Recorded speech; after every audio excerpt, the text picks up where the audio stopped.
of the Supreme Court. So this is the timeline. In 2023, a local court in Malabon, which is a coastal area in the Philippines, approved the entry of the capitalist fishing company Mercidar, which is called Mercidar, and it declared some provisions of the Fisheries Code as unconstitutional. And in 2024, the Supreme Court rejected a petition or an appeal to overturn the decision. And then the government just allowed and failed to appeal within the 15-day window in the Philippines. And then in December 2024, finally, the Supreme Court upheld the decision. So right now, we're just awaiting a few months before it applies to all the fishing areas in the country, and commercial fishing will dominate our municipal waters.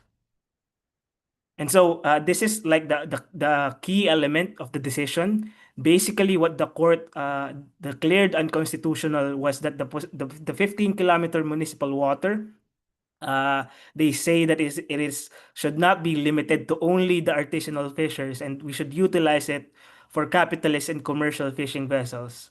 They also put a ban on commercial fishing vessel within municipal waters. And they removed the ban on commercial fishing vessels within municipal waters.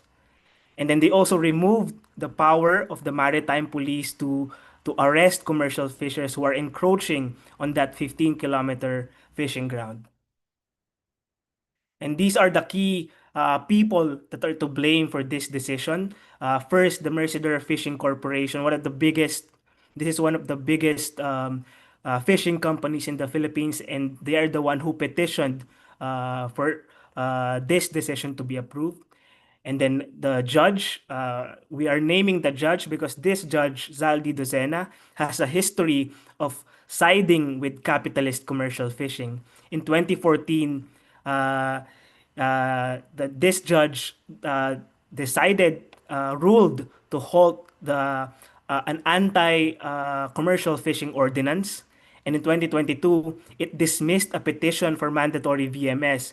So the VMS is used to track the commercial fishing vessels, whether they are going inside the 15-kilometer municipal water, because that is supposed to be illegal. And this same judge dismissed our petition for the mandatory use of the VMS. So clearly, this judge is in the pockets of the capitalist sector in fishing.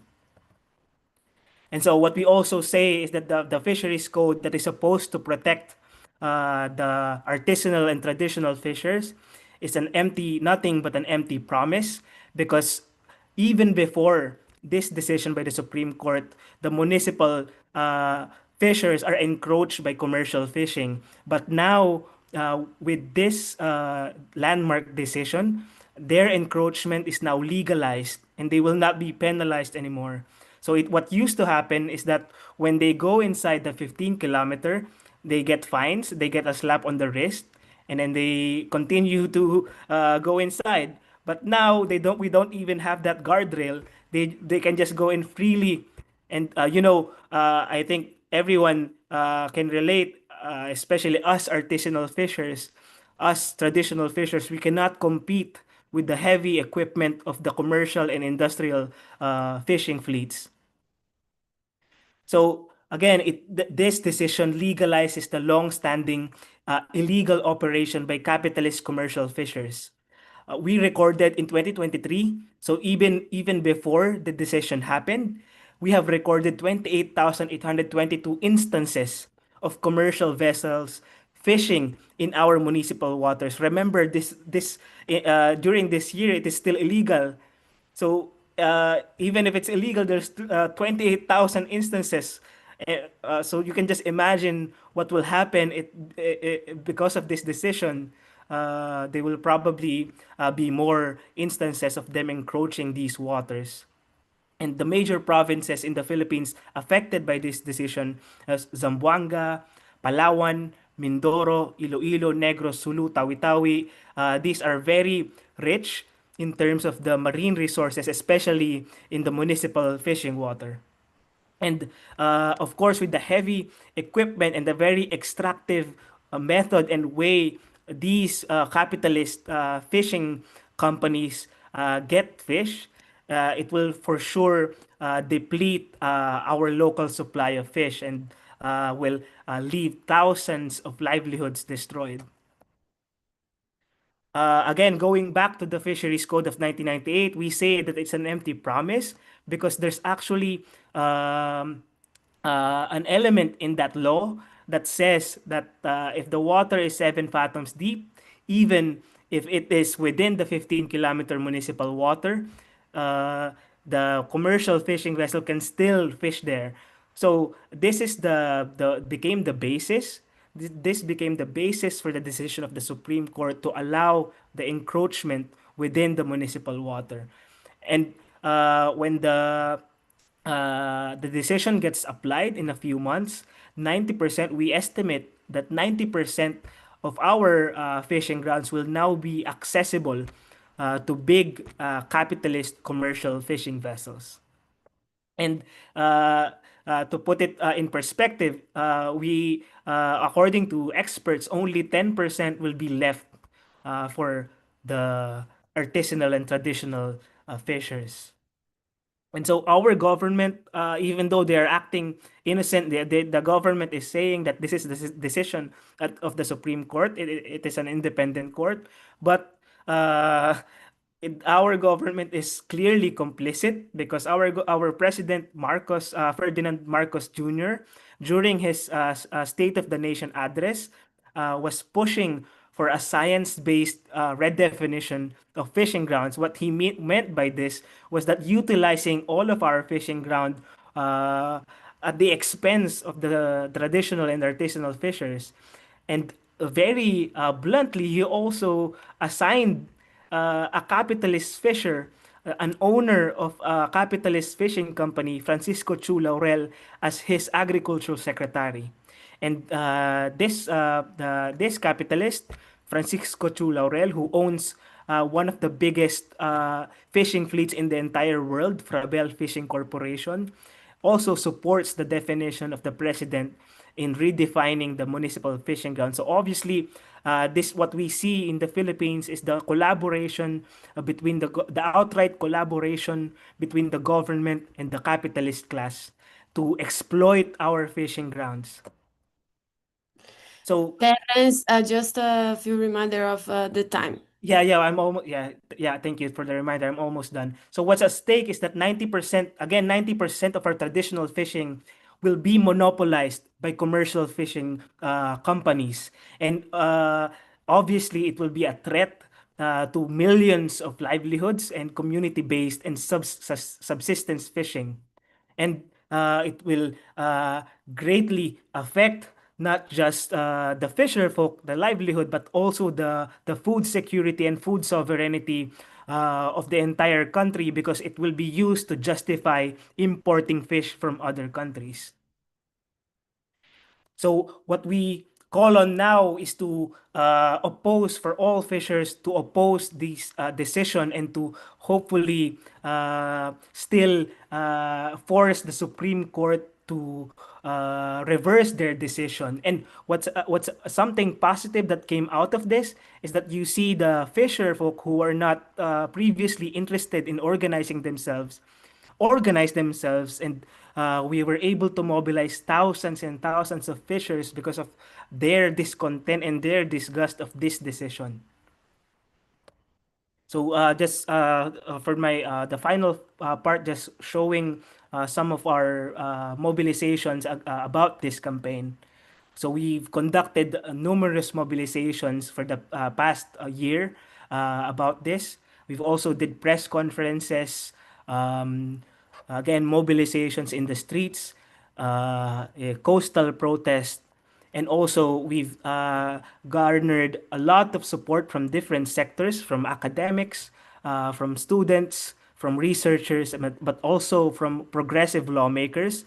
In this photo, we were able to file a resolution in the Congress to reverse the decision of the Supreme Court and to force the government to intervene with the decision. again, our call to action, and especially for everyone here, is we ask for your solidarity. And I know there are UN rapporteurs present as well. We ask for your support and solidarity to call on our government to influence our policymakers to take action with this recent Supreme Court decision that will affect millions and millions of livelihoods, and also might destabilize our food security in the Philippines. Our call is to reject capitalist interests in municipal fishing grounds, defend the 15-kilometer municipal fishing ground, and of course uphold the exclusive rights of small fisherfolk in municipal waters and all traditional fishers. That would be all. Thank you. I'm sorry for overlapping. Thank you, Teras. Thank you so much for your critical intervention. The situation in Philippines really reveals exactly how laws that were once conquered by the struggle, like the 98, as you mentioned, the Fisher Code, can be turned against the fisher peoples upon some decisions on the Supreme Court and the corporate influenced by the corporate power. So this example that you have, it's really show us not only one decision, but also creates a precedent and needs to be fought back. And that's, I mean, being here and congratulate for all this movement, being all these people saying how much this change in the law can actually um, harm the all the food sovereignty from the Philippines peoples. So thank you so much for your intervention. We are now passing the words for Adam. Um, so Adam, I believe he's here and is the deputy coordinator of the Pacific Network on Globalization, PANG. So this is a regional watchdog set up to ensure Pacific people's right and self-determination. PANG mobilizes movements and advocates based on substantive research and analysis to promote a Pacific people's development agenda. So Adam has been looking into the position of the World Trade Organization, WTO, with regards to the fisheries sector, focusing on the rights of fisher peoples. So welcome, Adam. So let's just be mindful with the time. We still have a question to pass before we finish this sub-team to Hugh. So Hugh, if you can keep in this conversation. So thank you so much. Please, Adam. Great. Thank you so much for having and inviting us here to speak tonight. Oh, it's night for me. And thank you to all the other speakers as well for incredible interventions. I'd just like to acknowledge, as an Australian living in a colonized state, I'm speaking to you from the Awabakal and Warramai country, and just acknowledging that their sovereignty in their lands were never ceded. So I'm going to talk about the World Trade Organization's negotiations on fisheries subsidies. And I have some slides just because it can get a bit word heavy. And so it will just help, I think, navigate some of this a bit easier.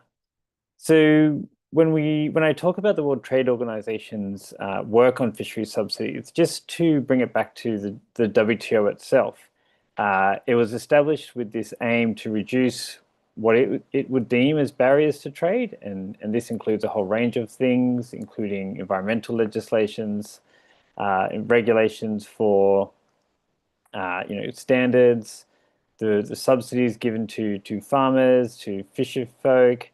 It's quite a large remit that it has, and often this is seen as the pathway for big companies, for businesses to get their way over communities. And it's important to note that the WTO is, when it's actually functioning properly, one of the only enforceable multilateral bodies, which means if you break the rules of the WTO, then you they can have that enforced upon you, so another country can take measures against you, and that's important to reiterate because when you look at the priorities in terms of international governance, the economics and the right for companies to trade is elevated to this level.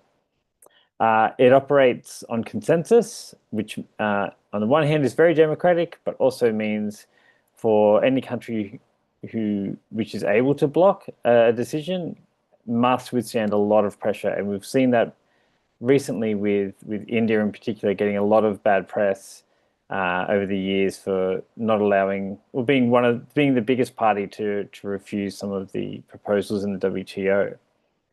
And the WTO at the moment is in crisis, largely because the way it defines a crisis is an inability to make decisions. And one of the reasons it's not able to make decisions at the moment is because there's been a global shift in the power dynamics, and in the late 90s or the mid 90s and beyond, when it was first formed, the global north could really push and squeeze and get its way. And so now it's bigger countries like China, like India, South Africa, and others, Brazil, at times, are pushing back. They're saying we're not going to accept what's on the table, and that's led to this idea that it's not working.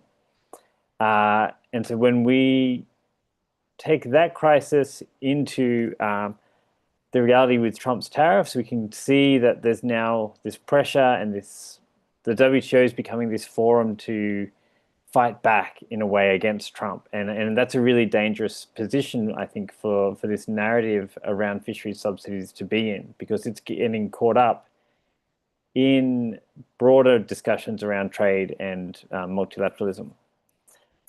So just quickly, I will try and move through how fisheries subsidies is included. So there's two parts to this. The first is the agreement on fisheries subsidies, which was concluded. The talks were concluded in 2022, and they're very close to this starting to come into effect. They have 100 of the 110 ratifications needed. And what this will do is prohibit subsidies to IUU fishing, overfished stocks, and some high seas fishing. Now, this is important for small-scale fishers and all fisher folk who might fish in ways that would be considered unreported or unregulated. And what this asks for those countries who have ratified it to do is put in place laws to ensure that no IUU fishing can take place. Now, what does that mean for countries with huge coastlines that have little capacity to ensure that all the fishing is reported properly? This starts to fall into this category of IUU fishing, and there has to be in some way, how do governments who have agreed to this now rationalize this out, and what are the impacts that will have then on small-scale fishers and fishing communities? And so this is very close to being crossing this threshold to come into force. I think there was a lot of hope that at UNOC they would be able to announce it and have a big song and dance, but at the moment that doesn't seem like the case. And it's important to note within this agreement, there's no sense of common but differentiated responsibility, and this is a theme that links to Liam's presentation as well, in that those most responsible aren't being held to account for the situation that fisher folk and global fish stocks currently face. There's more details there, but I will sort of skip those just for the moment, given the time pressure.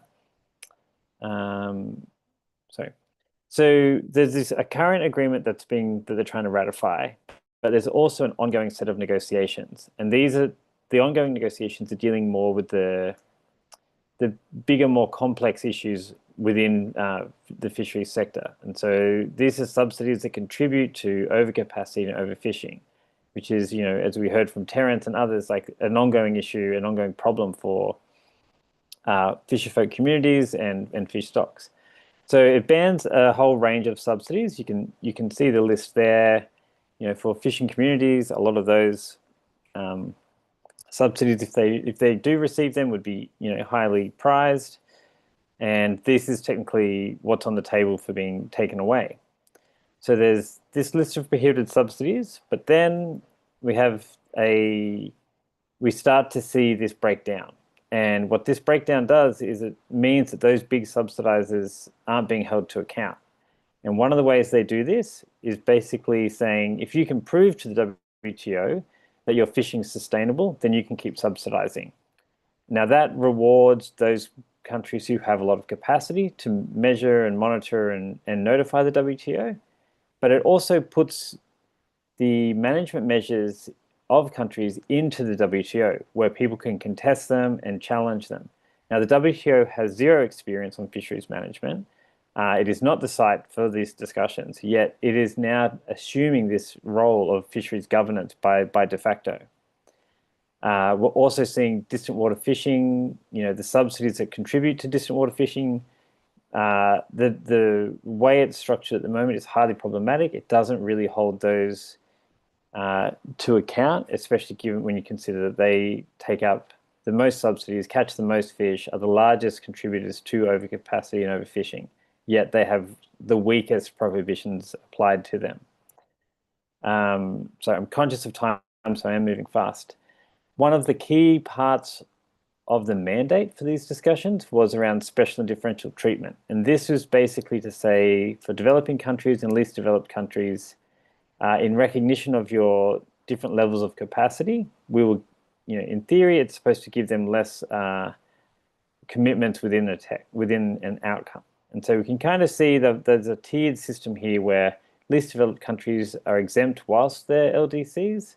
And then we have a system for developing countries which splits it along a very arbitrary threshold of 0.8% of global marine catch.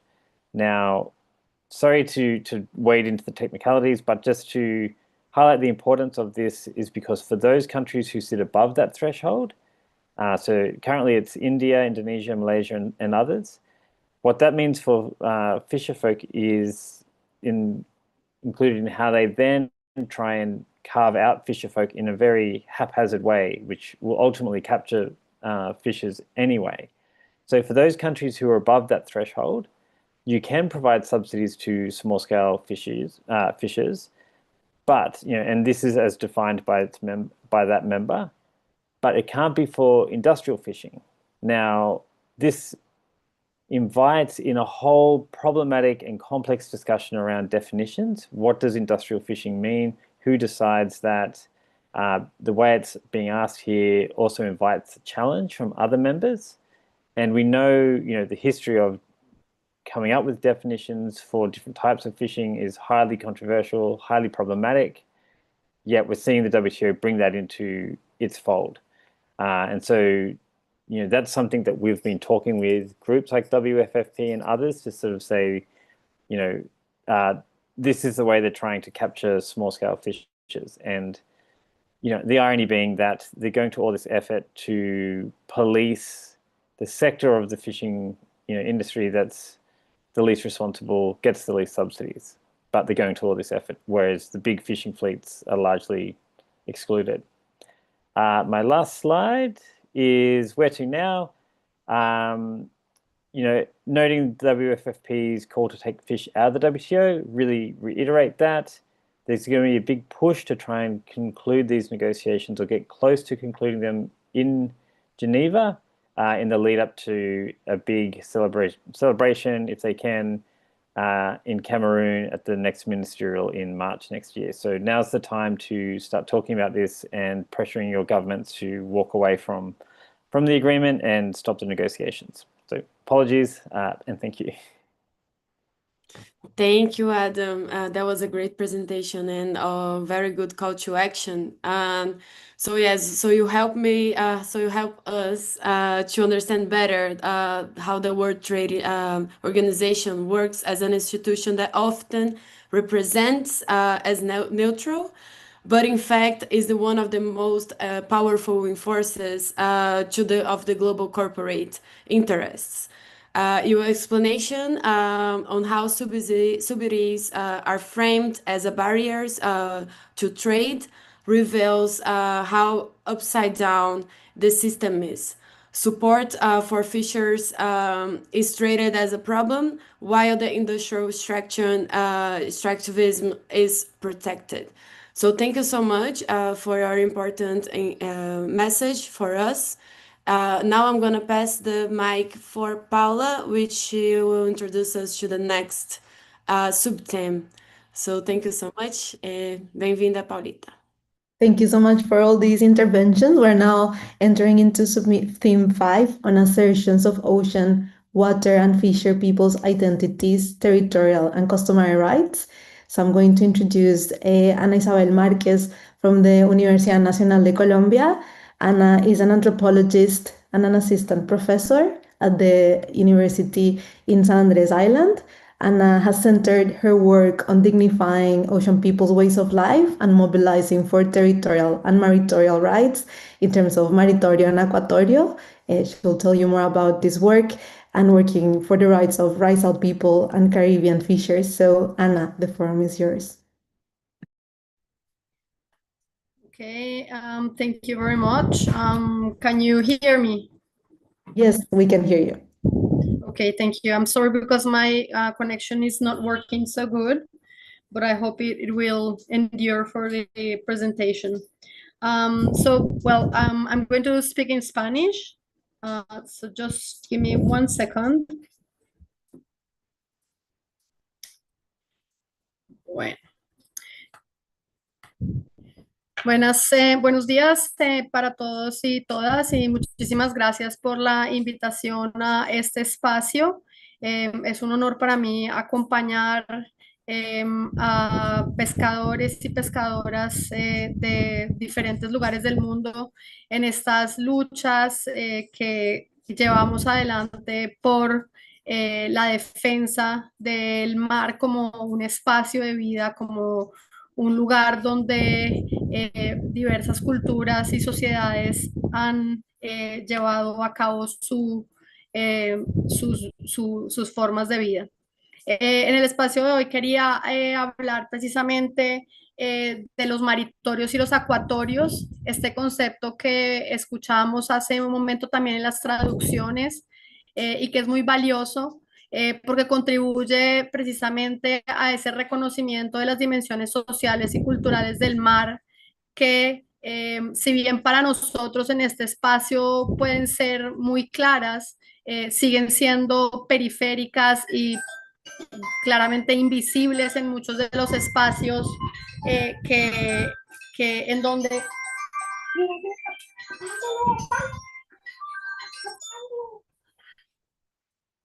Aló, qué pena, discúlpenme.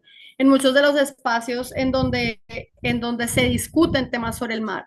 Y en ese sentido creo que es importante empezar señalando cómo desafiar al capitalismo es también desafiar las ideas y los conceptos que nos han hecho naturalizar, que hemos aprendido y que seguimos utilizando a pesar de que son precisamente palabras o conceptos que surgen en el marco de una historia cultural muy particular, que es precisamente la historia de Occidente.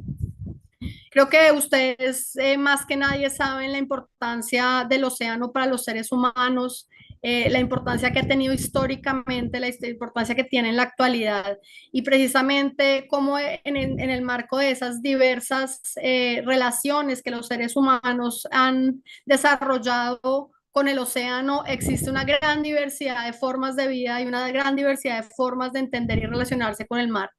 Sin embargo, una perspectiva hegemónica sobre el océano se ha impuesto sobre otras.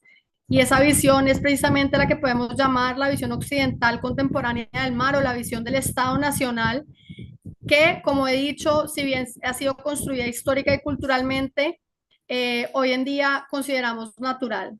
Esa visión es la que está plasmada en la Convención de las Naciones Unidas sobre el Derecho del Mar y es, por supuesto, la noción que se sigue utilizando en espacios como el que en estos momentos se convoca en Niza. Según esta visión, el mar es estatal, el mar es público y otra parte es internacional y en ese sentido pertenece a todos y por lo tanto a nadie. Y en ese sentido quiere decir que el mar es un espacio baldío. Pero ¿qué significa baldío? Desde la expansión europea por el mundo, los baldíos fueron o se entendieron como lugares donde no vive nadie. Sin embargo, sabemos que la mayoría de los lugares que los europeos llamaron baldíos estaban habitados, tenían gente, aunque por supuesto para los europeos eran personas sin historia, inferiores a ellos, que necesitaban ser colonizadas y sometidas. Y por supuesto que ese concepto de baldío es el que ha utilizado el capitalismo o sigue utilizando el capitalismo. Ese concepto permitió que los europeos primero y después las élites de las nuevas naciones se apropiaran de diferentes tierras pobladas por personas culturalmente diversas. Si bien en los años recientes el concepto de baldío en la tierra ha sido cuestionado a partir de las luchas de los movimientos sociales, de los pueblos indígenas, afrodescendientes a lo largo del mundo, hoy en día digamos, y en la mayor parte de las naciones este concepto ha sido en gran parte desactivado. Esto no ha ocurrido con el mar. En el mar sigue siendo concebido hasta hoy como un mar baldío, como un espacio socialmente vacío donde no hay personas ni relaciones sociales. Y por supuesto, esta es una perspectiva que invisibiliza todas las formas culturalmente diversas de entender y relacionarse con el mar. Pero además, por supuesto, es una perspectiva que justifica muchas de las cosas que hoy están ocurriendo. Precisamente al desconocer que en el mar habita gente, al desconocer que el mar es un espacio socialmente significativo, el capitalismo tiene la posibilidad de hacer a su antojo en estos espacios. ¿Cómo podríamos llamar a estos espacios marinos donde se desarrolla la vida humana? ¿Cómo podemos descentrar nuestro pensamiento de la tierra y traerlo al mar? Es ahí donde surge la palabra maritorio, como parte de una perspectiva más inclusiva y transdisciplinaria que en diálogo con los movimientos sociales nos permite enriquecer nuestra forma de entender esos espacios. Si bien, por supuesto, no es el único concepto que se ha acuñado en los esfuerzos por dar significado y relevancia social al mar, el maritorio y el acuatorio, que es otro concepto, son conceptos paradigmáticos originados en América Latina que nos ayudan a comprender las complejas dimensiones sociales y culturales del océano. Partiendo del territorio y del mar, el maritorio descentra los espacios vitales de la tierra al mar. Y por supuesto, lo que busca es reconocer todas esas formas de vida que tienen lugar en esos espacios y que hoy en día precisamente son amenazadas o están amenazadas por el capitalismo neoliberal y por el modelo extractivista marítimo que hoy se está imponiendo. Entonces, ¿por qué debería ser relevante este debate? Porque debería ser importante reconocer que no existe una sola forma de entender y relacionarse con el mar, y porque es importante cuestionar esos conceptos que seguimos utilizando muchas veces sin darnos cuenta de cómo legitiman acciones políticas que van en contra de los pueblos. Podría haber muchas maneras de responder estas preguntas. A mí me gustaría destacar al menos una. Porque la forma hegemónica de entender el mar ha invisibilizado la diversidad de formas de vida relacionadas con él. Y esto tiene un impacto directo en las personas cuyas vidas dependen del mar, cuyas identidades culturales, cuyas economías, cuyas formas de pensar el mundo dependen de sus espacios. Y uno de esos grandes impactos, por supuesto, son todos los que ustedes han hablado en este espacio. El creciente acaparamiento de los océanos y el despojo de los mares, el despojo de las comunidades de sus mares. Un proceso que, como sabemos, se ha agravado en los últimos años con el fortalecimiento de la economía azul. De esta manera, asistimos a la fragmentación y la destrucción de las culturas marítimas y de los maritorios, tanto física como simbólicamente. Por ello, es importante continuar la lucha por el reconocimiento de otras maneras de comprender los océanos, apoyando a los pueblos y las comunidades que ya resisten el despojo mediante diversas estrategias, que van desde movilizaciones hasta demandas gubernamentales, mapeos y sobre todo a persistir en estar allí en esos espacios. Si bien el panorama actual es bastante alarmante, Las crecientes demandas de las comunidades por sus derechos al maritorio son una esperanza para el futuro de los océanos y para quienes creemos que otras formas de relacionarnos con ellos no solo es posible, sino urgentemente necesario. Muchísimas gracias. Gracias, Anna. Thank you so much, Anna, for this intervention.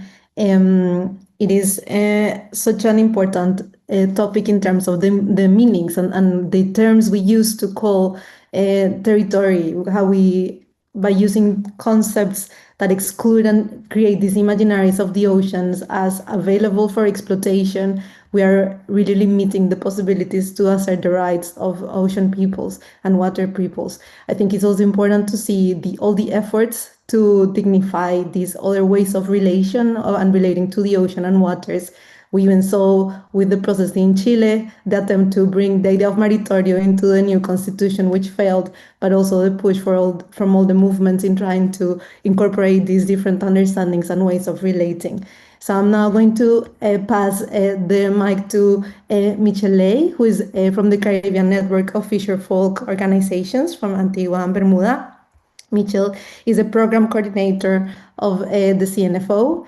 He has more than 20 years of fishing experience and has represented the network in many regional conferences on topics ranging from ecosystem-based management to fishing subsidies to the WTO, and more recently working on the Virtual Leadership Institute to build leadership capacity of fisher folk organizations.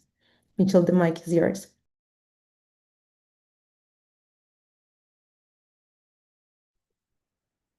Thank you very much, Chair, moderator.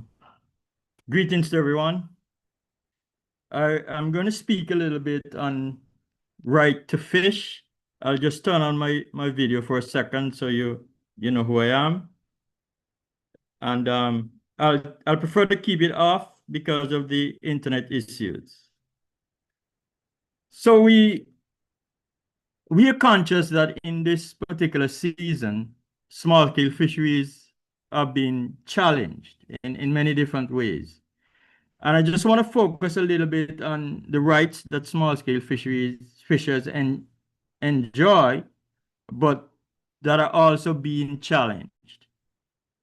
So I first want to look at the rights and look at a couple of instruments which actually promote the rights of small-scale fishing communities.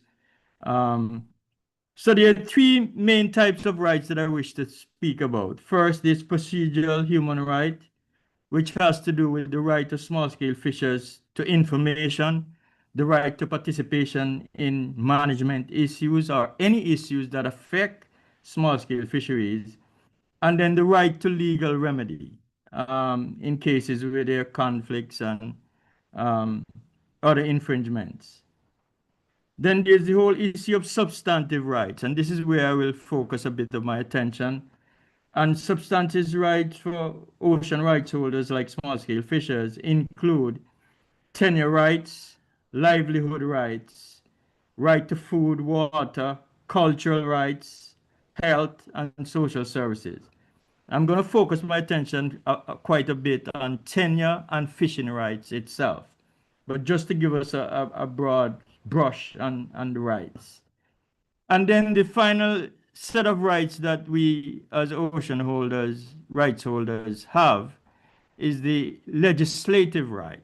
And that is the right to be actively engaged in the policy development processes as well as national legislation.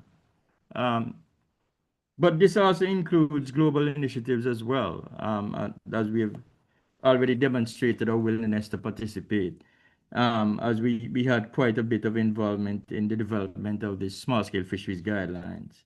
So these are the three areas of rights that oceans rights holders are entitled to.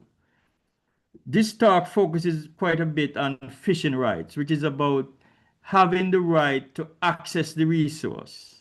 Yes. Now, the right to access the resource are actually embodied in quite a few instruments, and I'm just going to highlight a few of them. The first instrument is UNCLOS, the Law of the Sea. And even though UNCLOS did not specifically refer to small-scale fishers, UNCLOS indicated that there should be preferential access for coastal communities to the fisheries resource, and that's in UNCLOS itself. And then we have the Code of Conduct for Responsible Fisheries from 1995, which also speaks a bit to access of fishing communities to the resource. And of course, we have the new instrument, the Small Scale Fisheries Guidelines, which actually says preferential access to small scale fishers in terms of policy directions at the national level. And of course, we have also United Nations Declaration on the Rights of Peasants and Other People Working in Rural Communities, UNDROP.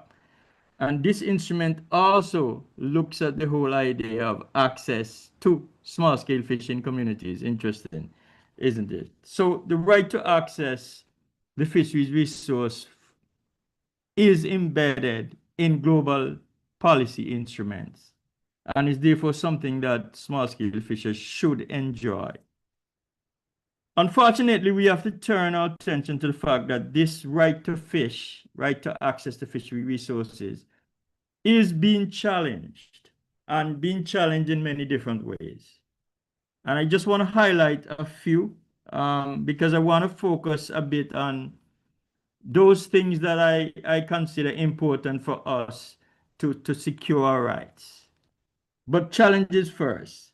So we certainly have challenges from the conservation agenda, including 30 by 30, including depth for nature swaps, including blue bonds, including marine spatial planning in many of its other forms other than 30 by 30, and also including specific conservation-led agenda issues at both national, regional, and global levels.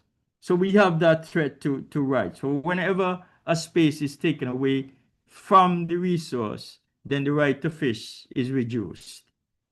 But we also have competing industries at the national level, where we have aquaculture, industrial aquaculture. We have coastal development from different sectors, including the tourism sector. And then we have other initiatives that are marine-based that seek to compete for the space. But more importantly, we also have those activities that compete for the land space that allows for access to use the right to fish. So these are some of the threats. I really want to turn my attention a little bit to possible pathways to address the threats to the right to fish. And in looking at possible pathways to address threats, I want to say that what I'm promoting or suggesting now are fisher-led initiatives. So initiatives that fisherfolk organizations should take on board or consider taking on board to enable fishers themselves to lead the process of promoting their rights, securing their rights, and defending their rights to fish and to access the fishery resources. I'm going to just highlight maybe three also important initiatives that I think we should take on board. The first initiative is about communication. I firmly believe that fishers should develop a positive narrative about small-scale fisheries and its contribution to societal good, including the contribution to food security, food sovereignty, and human health. So the narrative, I think, is a critically important thing because the narrative can also impact public opinion to support small-scale fisheries in protecting our rights. And then the second area of initiative I really want to speak to is the whole idea of participation and promoting the idea that fishers should put themselves in a position to participate in every fora or every forum which speaks to the fisheries sector or any matter that impacts small-scale fisheries rights. And this participation, in my view, covers quite a few areas, including capacity building. But I want to highlight specifically the participation that is appropriate. And I want to say to fisherfolk leadership that it is important to not only build the capacity of fishers to participate, but to choose the right people to participate in the forums that are available. Because we need effective participation to defend, to promote, and to secure fishers' rights to fish. And then the final area of engagement that I wish to speak to now, based on the fact that I don't have a lot of time, is the issue of looking at specific UN processes, particularly at the FAO level, and to engage directly from local to global.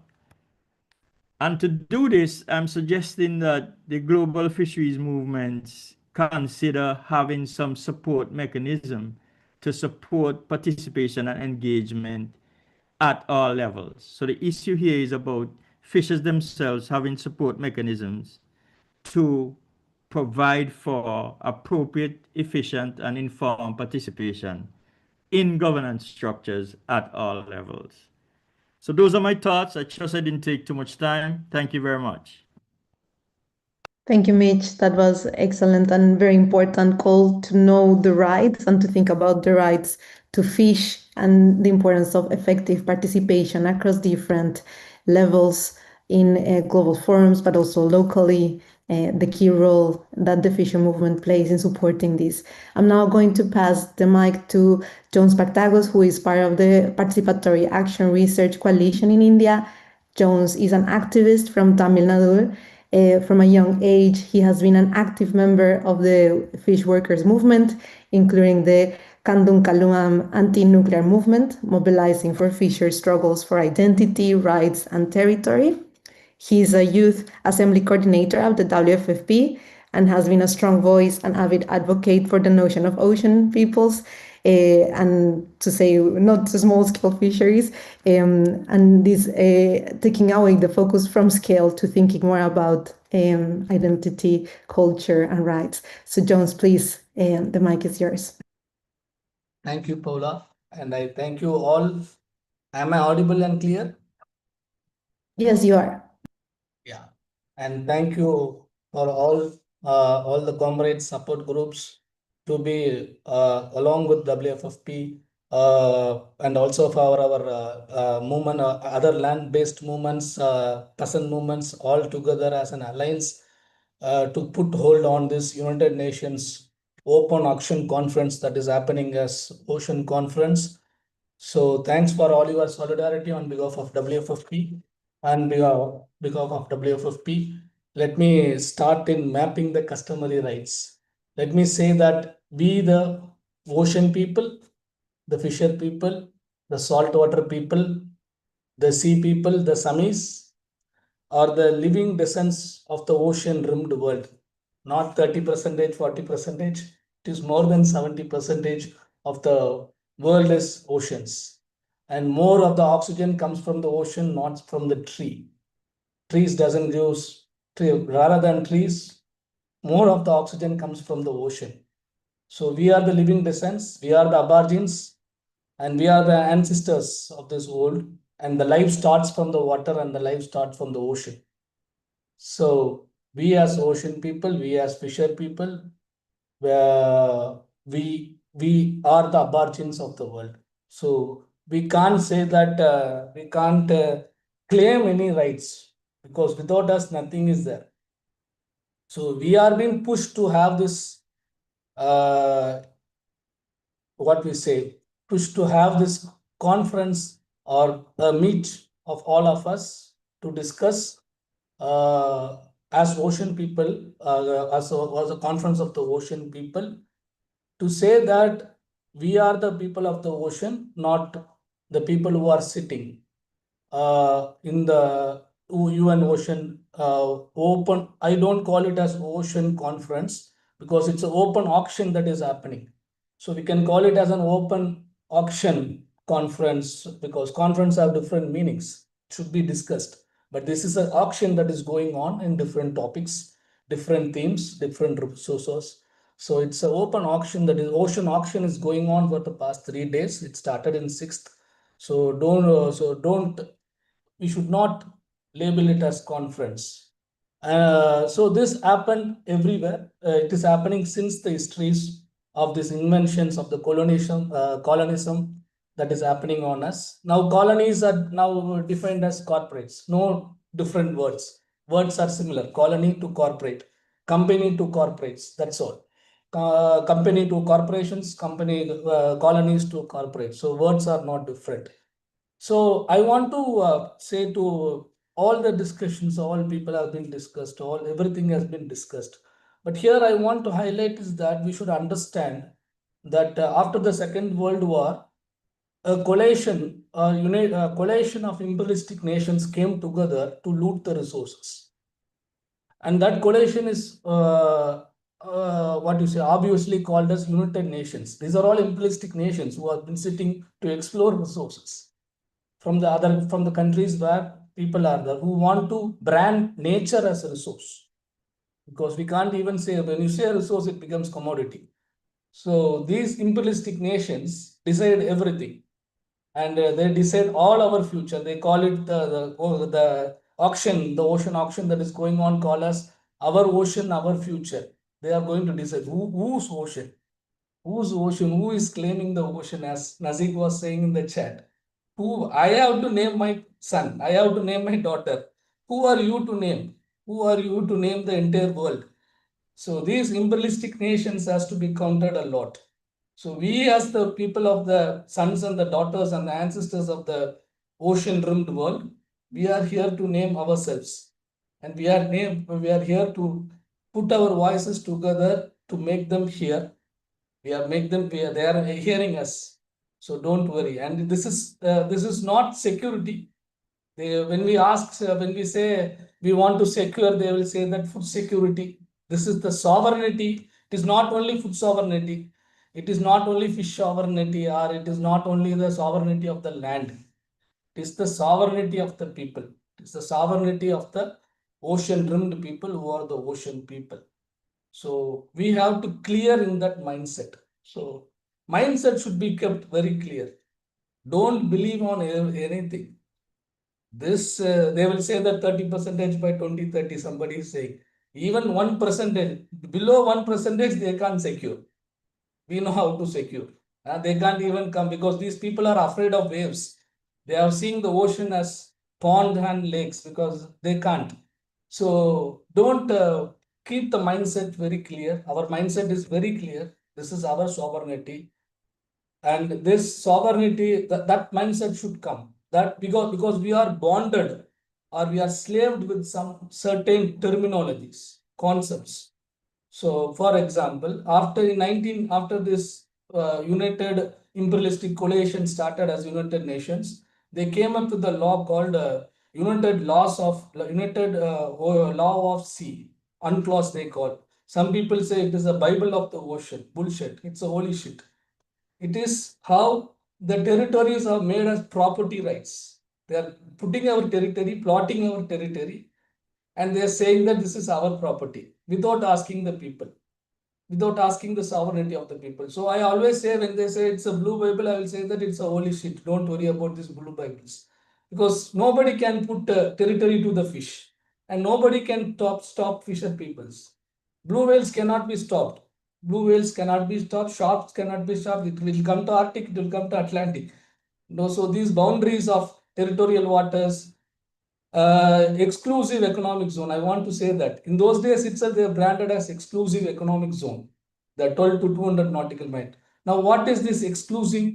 Now, exclusive is sea mining economic zone, oil and exploration economic zone. All economic zones are coming inside. Where is our economic zone? People are saying that we should give enough representation or enough quota in this economic zone for fisher people. They can't understand that the entire ocean is for ocean people. We have to decide who are they. Ocean is mine. I have to decide. So we cannot be netted. These fishes can netted, but fisher people cannot be netted. Until the ocean says we reject the ocean people, nobody can do to us. So we are not claiming any rights. We are not going to claim any rights. We are not going to say anything. We are here to loudly say this is our sovereignty. Meritorial, and in Tamil civilization we call it as neither the coast and the land. We are the amphibians. As the tortoise, we are amphibians. Like tortoise, we are the amphibians, and we have amphibian rights. It's a meritorial rights. And this right comes from the ocean rimmed world, not from any constitution. It's a constitution of the ocean. It's a constitution of the world. It's not the constitution of any freedomed or liberal states. No. It's a constitution of the ocean. We gave us the rights. And it is our rights. It's our customary rights. It's our customary rights. As fisher people, it's our rights. So no law, no guidelines can provide us law because we are already having rights. So with this framework, with this mindset, we have to think of our rights. All these blue labels, now they are labeling us very blue food, blue collation, blue. They can't say, I don't know. Even they will also have say blue blood. Soon they will understand what is blue blood also, sometimes. So they cannot, they are selling everything. See, the ocean auction that is going on is saying that healthy oceans for sustainable economies. It is like a butcher. It is like a butcher who cares of the goat. It should be very healthy so that it will have a good healthy meat so he can sell for money. So this open auction is more on that. They are sitting and they are saying healthy oceans. And these healthy oceans comes from conservation. They're saying conservation. Who are you to conserve? With money, how can you conserve?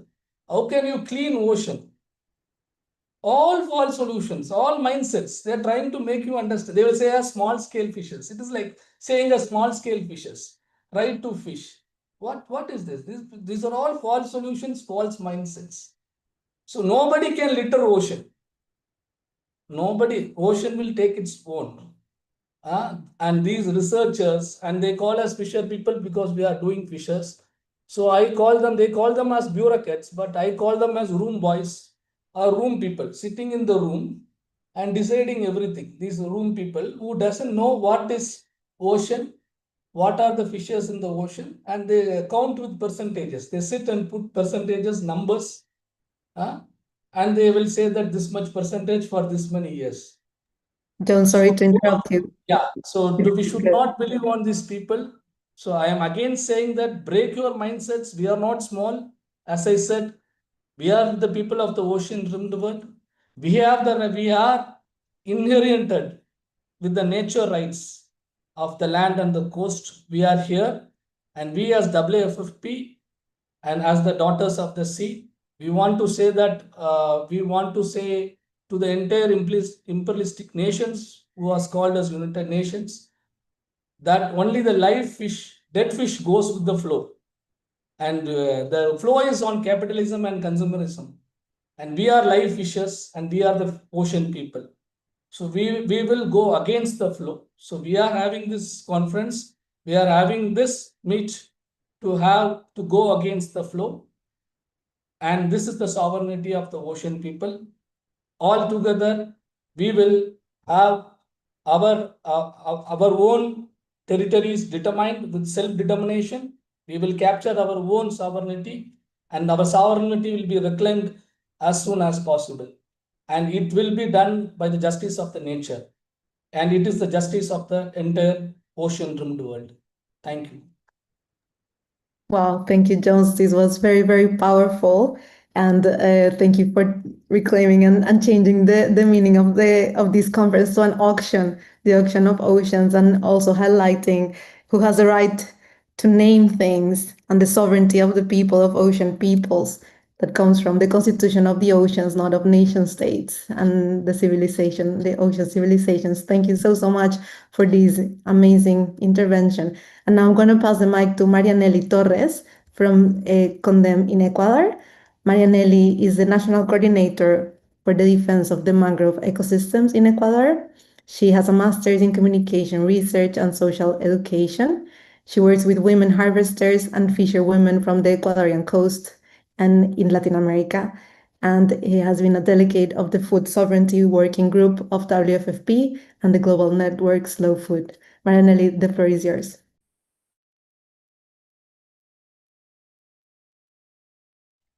Buenos días, muchas gracias por la invitación. Es un gusto para mí compartir este espacio.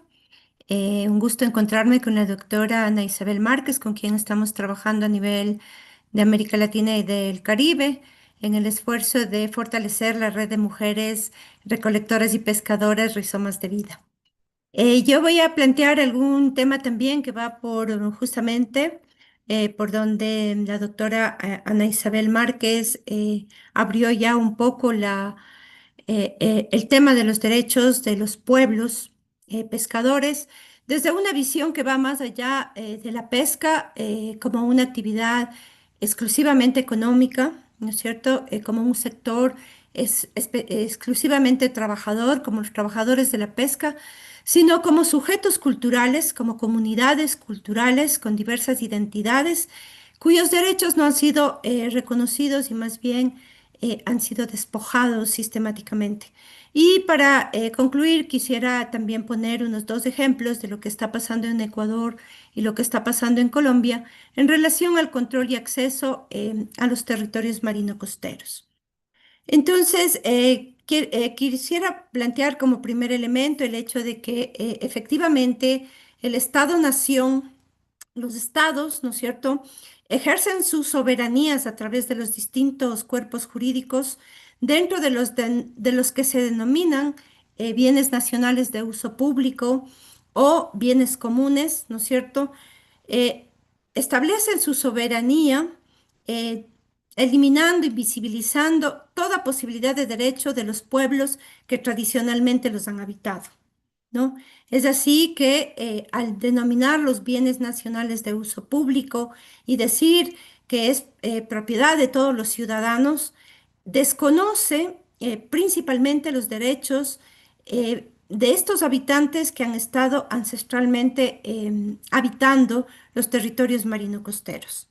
Pero a pesar de que plantean estos bienes comunes como bienes de toda la humanidad, como bienes de todos los ciudadanos, sobre los cuales no hay cómo ejercer privatizaciones, en la práctica se reconocen también histórica y sistemáticamente derechos reales al capital, ¿no es cierto? Entonces, tenemos industrias extractivas, tenemos agroindustria, tenemos la industria del turismo, inclusive la industria de las armas, a quienes se les reconoce no solo concesiones, ¿verdad?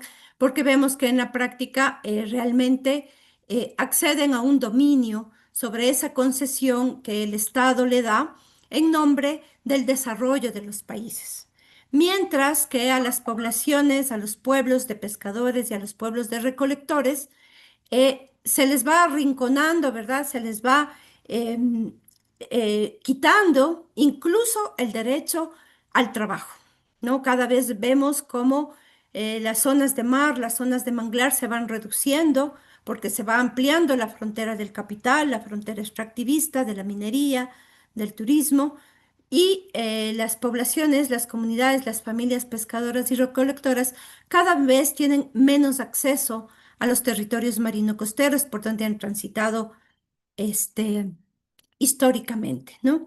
Entonces, en este sentido, en el Ecuador, nosotros desde mediados de la década de los 80, en que las mujeres recolectoras de concha del sur del país, del sur del país, del norte del país, en la frontera con Colombia, eh, expresan su voz y dan la voz de alarma de que los espacios marino-costeros se están privatizando en favor de empresas extractivas y que los lugares donde históricamente trabajaron, pero no solo trabajaron, sino donde están sus cuentos, donde están sus historias, donde está su alimento, donde está su canto, donde está su memoria, están siendo privatizados y devastados.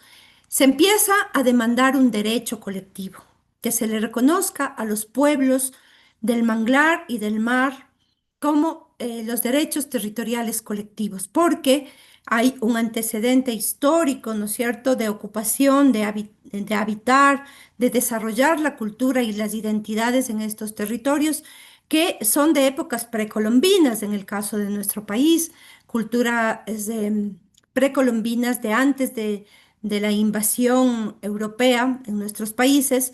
Existieron ya culturas como la huancavilca, la cultura tolita, la cultura jamacuaque, que construyeron ya una relación de vida con los mares y con los manglares, y que las poblaciones hoy, poblaciones afros, poblaciones montubias, poblaciones cholas, se reconocen en estas historias de las poblaciones precolombinas, y se demanda un derecho territorial colectivo sobre estos mares y manglares. Sin embargo, en el Ecuador, en el año 99, a finales de los 90, el Estado reconoce un modelo jurídico de acuerdo de uso y custodia para las organizaciones de usuarios ancestrales del manglar. No es un derecho, ¿no?, colectivo como lo que nosotros lo estábamos demandando, sino que se constituye en un instrumento para que luego de varios años, de una década más o menos, estas organizaciones de los pueblos ancestrales del ecosistema manglar, que aparentemente acceden a un derecho a través de un acuerdo de uso y custodia, puedan entrar en lo que hoy es el mercado de carbono azul, ¿no? Entonces, se hace creer a la población, a la sociedad y al mundo que en el Ecuador las comunidades tienen derechos sobre los manglares, cuando en realidad es un instrumento que privatiza en pocas organizaciones, ¿no? Áreas de manglar que en nuestro país ya son muy pocas.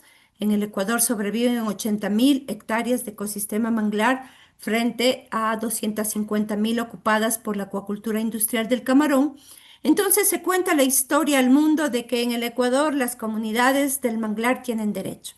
Lo que tienen en realidad es un instrumento que usan las grandes corporaciones del ambiente y el Estado para poder entrar en el mercado de los bonos de carbono azul, donde las comunidades pierden derechos reales, ¿no es cierto? Pierden derechos reales en sus espacios de vida, se privatiza en favor de solamente unas poblaciones, porque de 1.100.000 de pobladores que acceden a los estuarios de manglar a trabajar y a hacer su vida, a transitar, apenas 20.000 personas son beneficiarias de estos acuerdos, pero unos acuerdos que en la práctica lo que hacen es que el dinero que recibe la organización a través de este instrumento le sirve para custodiar el manglar, para vigilar el manglar, para el combustible, para las actividades administrativas, y lo que se han convertido las comunidades, ¿no es cierto?, las dueñas ancestrales del manglar,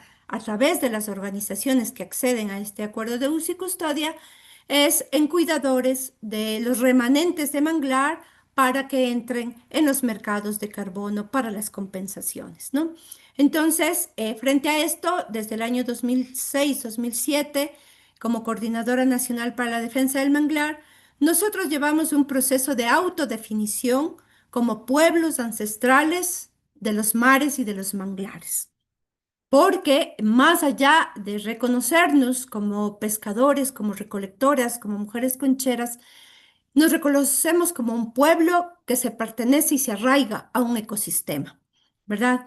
En el entendimiento de que este pueblo ancestral que tiene miles de años asentados en los territorios marino-costeros no puede existir sin este territorio, ¿no es cierto? Cuando se pierde el manglar, se pierden los accesos al mar, simplemente desaparecemos como pueblos.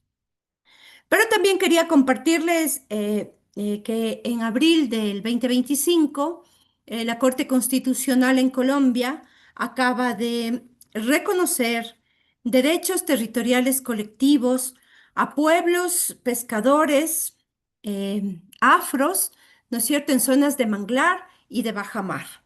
Y les reconoce realmente derechos colectivos en el sentido del control y el acceso sobre ese territorio, basado en una ley que tiene Colombia del año 93, que es la Ley 70, que reconoce ya los derechos de los pueblos ancestrales Perdona, si puedes ir concluyendo, disculpa, cortar.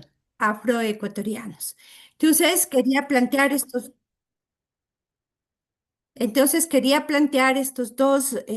dos modelos, mientras en Ecuador este proceso de privatización se da también en base a un reconocimiento. En Colombia vemos que realmente hay un proceso de reconocimiento de derechos territoriales de los pueblos que están asentados en los mares y en los manglares. Gracias. Muchísimas gracias. Thank you so much, Marinelli, and also for highlighting the ways in which tenure rights are used also by corporations and the importance of this self-determination and collective rights. The struggle is very important to look into the details. And I know WFFP is planning different events and gatherings to continue the discussions of the key themes that have been discussed in this conference, because of course the time is limited and I know we're running a bit over. So I'm going to pass the mic to our next speaker, Anarasa from the National Fisheries Solidarity Movement, NAFSO in Sri Lanka. Anarasa is the Northern Provincial Coordinator of all Sri Lankan's Fishermen's Union and is associated with NAFSO. So please, you have the mic.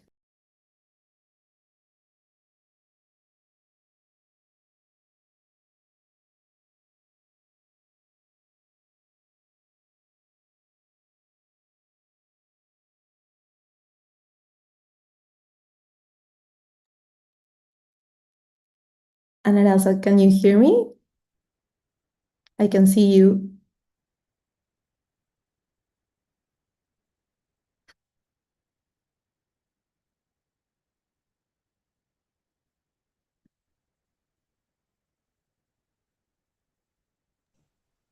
John, can you tell him to unmute in Tamil? Yeah. ஐயா கொஞ்சம் உங்களுடைய வாய்ஸை unmute பண்ண முடியுமா? அது அந்த ஆடியோவை கொஞ்சம் மியூட்டில் இருக்கிறீங்க, நீங்கள் பேசுகிறது கேட்க மாட்டேங்குது. உங்கள் வீடியோவையும் ஆன் பண்ணுங்க.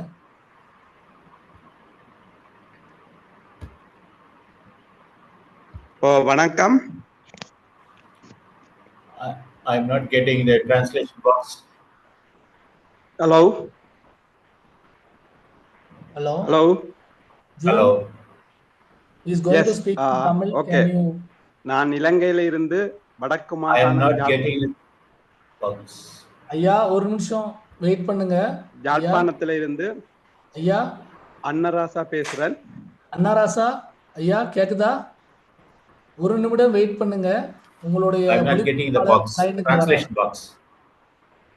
June, can you see the translation box for Pushpa Ryan, because the person is going to talk in Tamil. He has to translate, interpret. I am not getting any box. You are audible in English, Ryan Anand. Okay, but I'm not getting Tamil translation. English. I continue. Ryan Anand, we are able to hear you in the நாங்கள் English. தொடர்ந்து பேசலாமா sir? Okay, then I'll continue. Okay. நாங்கள் வடமாகாணம் யாழ்ப்பாணத்தில இருந்து I am பெருங்கடல் from northern zone of Sri Lanka. மாநாட்டிலே பங்கேற்பதிலே மகிழ்ச்சி அடைகிறோம்.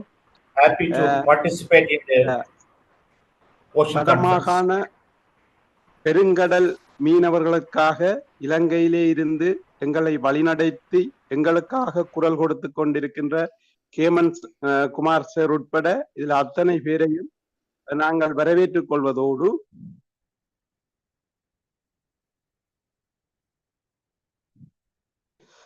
யுத்த காலத்தில் இருந்து வடக்கு மீனவர்களுக்காக ஒரு மீனவ நண்பனாக மீனவ தகப்பனாக இருந்து எங்களுடைய மீனவருடைய பிரச்சனைக்கு குரல் கொடுத்திருக்கிறார்.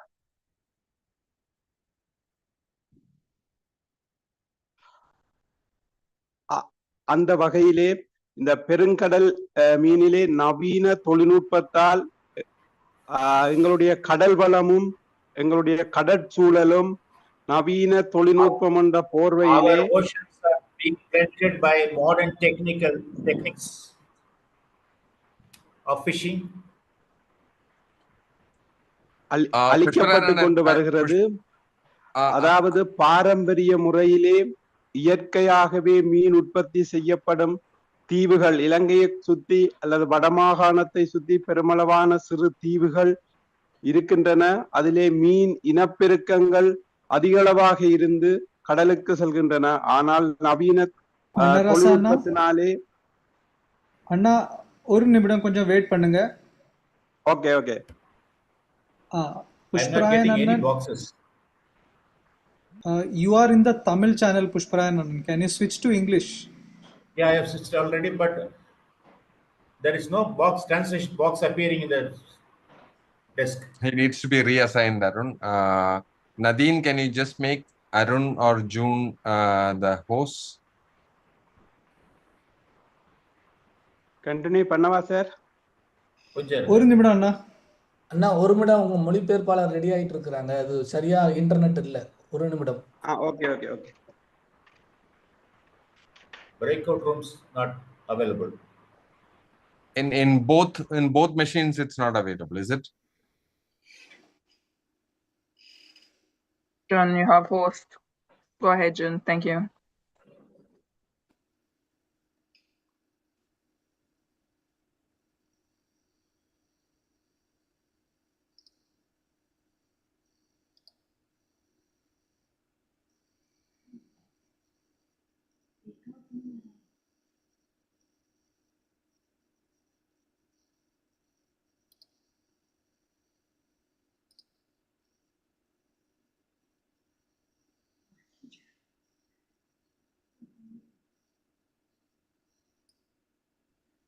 Hi, Pushparayan. You have two users here. I need to understand now. No, now we only have you with one user, right? I needed to put inside the Tamil booth. Is that right? Yeah. Okay. No, I don't find any boxes. La technique, je n'arrive pas à trouver Just a les second. options pour la traduction. Julia, you're out of the booth, right? Julia, are you in the booth? I don't know what happened during the last setup, but many people were out of the booth apparently. Am I correct?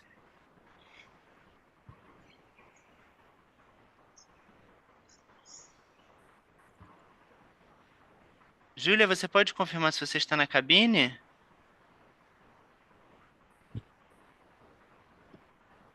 Is anyone hearing me? We can hear you, John. Okay, so Pushparayan, you have two users. I need to put one of them in the booth. I need to know which of them is going to be the interpreter. Can you rename yourself so that I know which one of you both is the interpreter? Because the way you're named right now, you're both the same user, so I don't know which one to add to the booth.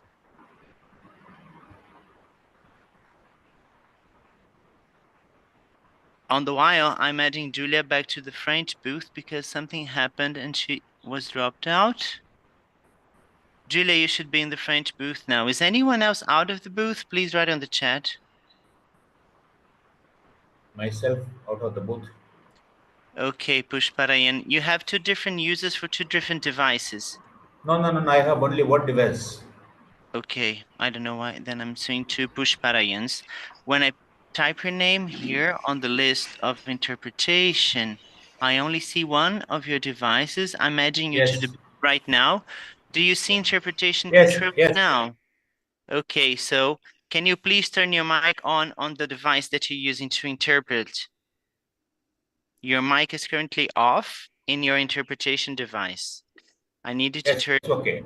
No, now you turned your mic on your device that you are using as a participant, and then everyone can hear you. I need you to turn your microphone on the other device. That's the one where you are an interpreter. Yes, it's open now. No, it's closed. The one where you are an interpreter, you have your mic off. We need you to No, turn. I have only one device. That's not what is appearing here for me. I'm so sorry. I don't know what to do at this point. Some interpreters have to leave No, to. I get the box now. I really think you get the box now. Yes. Yeah, Yeah, yeah. but then you need to turn your microphone on the same computer where you see the box. As I see here, you're Yes, talking to. it's already open. So can you say hi to me in the Tamil channel? Yeah, hello, hello. No, we're listening to you in the main room. Is everybody else also listening to Push Parayan in the main room? Yes, yes. Can you hear me? Everyone's hearing you in the main room. You're not talking into the interpretation channel. Since we are running very late and many interpreters are already pushing their time, I'm not sure we can work this out technically right now. I really don't know what to do. I propose that the conveners and chairs propose a different solution.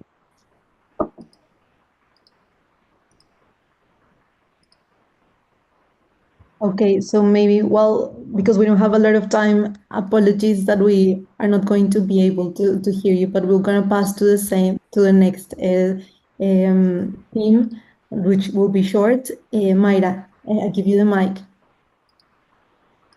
Okay. I suggest that also a video can be shared with us with his speech, and then we can translate after and share with the attendants here. So we are now going to the last sub-theme, which is the sixth one, that's beyond UNOC and the resistance and strategies and alliance. So I'll pass the word for Ukari. I think Ukari is here. Okay, shall I just start? Yes, please. Thank Okay, you. hi everyone. Good to see you all. Thanks for having me. And also, since we're going a bit over time, I'll try to be brief. But I've been invited here to talk a little bit about the Nyaleni process and the relevance of this for the Fisher People's Movement. I've been working at the Transnational Institute, and I'm also part of this collective of agrarian scholar activists from the South. And we're part of this working group on scholar researcher engagement to the Nyaleni process. And I just wanted to share that the Nyaleni Global Forum is happening in Sri Lanka in September. And although the previous forums have been around very centered around food sovereignty and agroecology, this one is about broadening alliances beyond food sovereignty, agroecology towards system change. And so this means that it is also about including other sectors that haven't been previously incorporated. And I think this is a good opportunity also because WFFP is involved through the Global Steering Committee. Yeah, I guess this is just to highlight that this is one of the spaces within which we can talk about and build alliances around a lot of these issues that have been discussed in the last few days. And so as the agenda, there's a common political agenda that is being developed as a process of consultation with the regions of the Nyaleni process and the global organizations. And this is being drafted, and the WFP will also give inputs to that, has given inputs to that, but then it's good to keep an eye on it and how to engage. And some of the themes of convergence are about building a people's economy, strengthening relationships with land and territories, democracy, peace, and international solidarity, climate, environmental justice, food sovereignty, and people's health for all. So health is a big component of that. And I just wanted to focus, there are several components of that strategy. And aside from, focusing on, and it's still being drafted, but on movement building, political formation, youth leadership, international solidarity, and building alliances. So I just wanted to focus on three elements that I think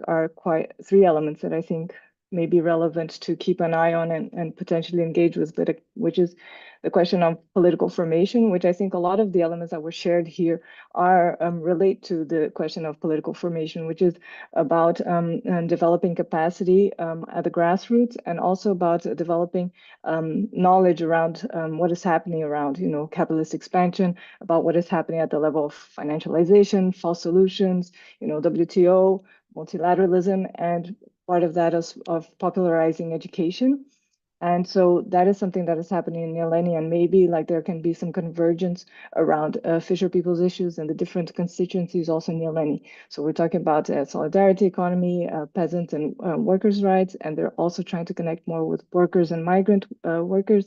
And so what was mentioned earlier about, workers in the industrial sector and around just transition and energy, democracy, energy sovereignty is also something that, the space is trying to build alliances through.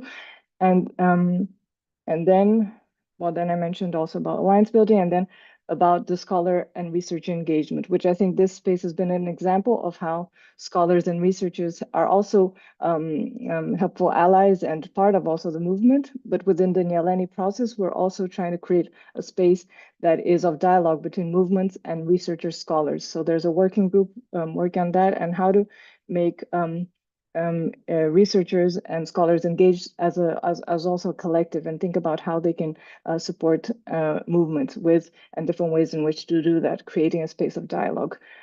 So I see this space also in the last few days as being something similar to that. So we have some analysis, but also some, strategy, but also some formation processes happening. So I guess that can also be built as a convergence. So just to mention all those things. So this is just like my input. Because what we're facing as this global crisis is a lot of things that you have all mentioned around what is happening in coastal, ocean, and inland water spaces are also happening, across the board. And also around land and, question of land redistribution, but also about the global north and south divide and increasing privatization. So I would highly encourage to be more an integral part of that, because the WFP is part of that and the global level, but also maybe we can think about how to engage in these spaces more organically through maybe the different working groups. Yes, so that is my input for now, and thank you for your time. Thank you, Kari. Thank you so much for all this information. So now we do have a suggestion from the group that is coordinating the program here. And so if Pushparayan, if you could speak, and then Hayan could translate just after your speak, we can still hear what you have to say. If that's possible, I think Hayan is ready to do the translation, so the interpretation team doesn't need to be concerned about handling simultaneously, but instead doing just after.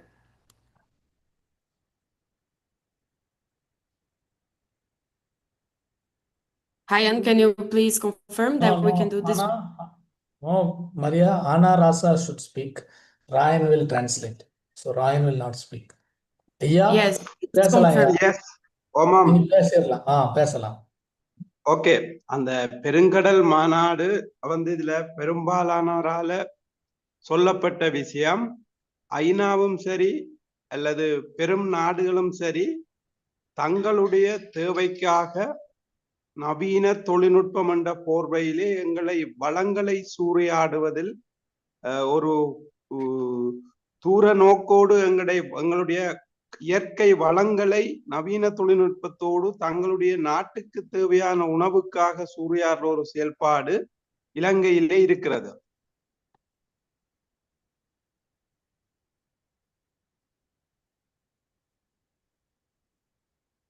Sir continue பண்ணவா? Continue பண்ணுங்க. நீங்க மொத்தமா continue பண்ணிருங்க. ராயன் கடைசியில translate பண்ணிடுவாரு. நீங்க கொஞ்சம் வேகமா பேசிடுங்க, அவ்வளவுதான். ஓகே, அந்த வகையிலே இந்த பெருங்கடல் மாநாடும் அதிலும் குறிப்பாக இலங்கை முழுவதும் இருந்தாலும் கூட இன்றைய சூழ்நிலையிலே வடக்கு கிழக்கு மாகாணங்களில் இருக்கின்ற பெருங்கடலை நோக்கித்தான் நவீன தொழில்நுட்பம் என்ற போர்வையிலே பல்தேசிய கம்பெனிகளும் பல்தேசிய நாடுகளும் முறையற்ற விதத்திலே எங்களுடைய இயற்கை சூழலுக்கும் இயற்கை வளத்துக்கும் மாறான தொழில் முறைகளை கொண்டு ஏற்றுமதி என்ற போர்வையிலே எங்களை வளங்களை சூறையாட எத்தனிக்கின்றார்கள். அதே போன்று நவீன தொழில்நுட்பம் என்ற போர்வையிலே இயற்கை கடல் பாறைகள், கண்டல் மேடுகள், கண்டல் தாவரங்களை கூட அழித்து மீன்பிடியை பெருங்கடலிலே மீன்பிடியை மேற்கொள்கின்றார்கள். இதனால் எதிர்காலத்திலே குறைந்தது 5-10 வருடங்களுக்கு அப்பால் எங்களுடைய சந்ததிகளும் இந்த கடற்தொழிலை நம்பி வாழ முடியாத நவீன தொழில்நுட்பத்தின் போர்வையிலே அளிக்கப்பட்டு கொண்டிருக்கின்றோம். இது தொடர்பாக எங்களுடைய தேசிய மீனவர் ஒத்துழைப்பு இயக்கமும் சரி, உங்களோடு இணைந்தும் சரி, ஆசிய மட்டத்திலும் சரி பல்வேறு முயற்சிகளை மேற்கொண்டாலும் எங்களுடைய இலங்கை அரசாங்கம் அந்த பொருளாதார நெருக்கடியை காரணம் காட்டி எங்களுடைய குரல்களை அல்லது இந்த பெருங்கடல் அழிக்கப்படுவதை கரிசனை காட்டுவதாக தெரியவில்லை.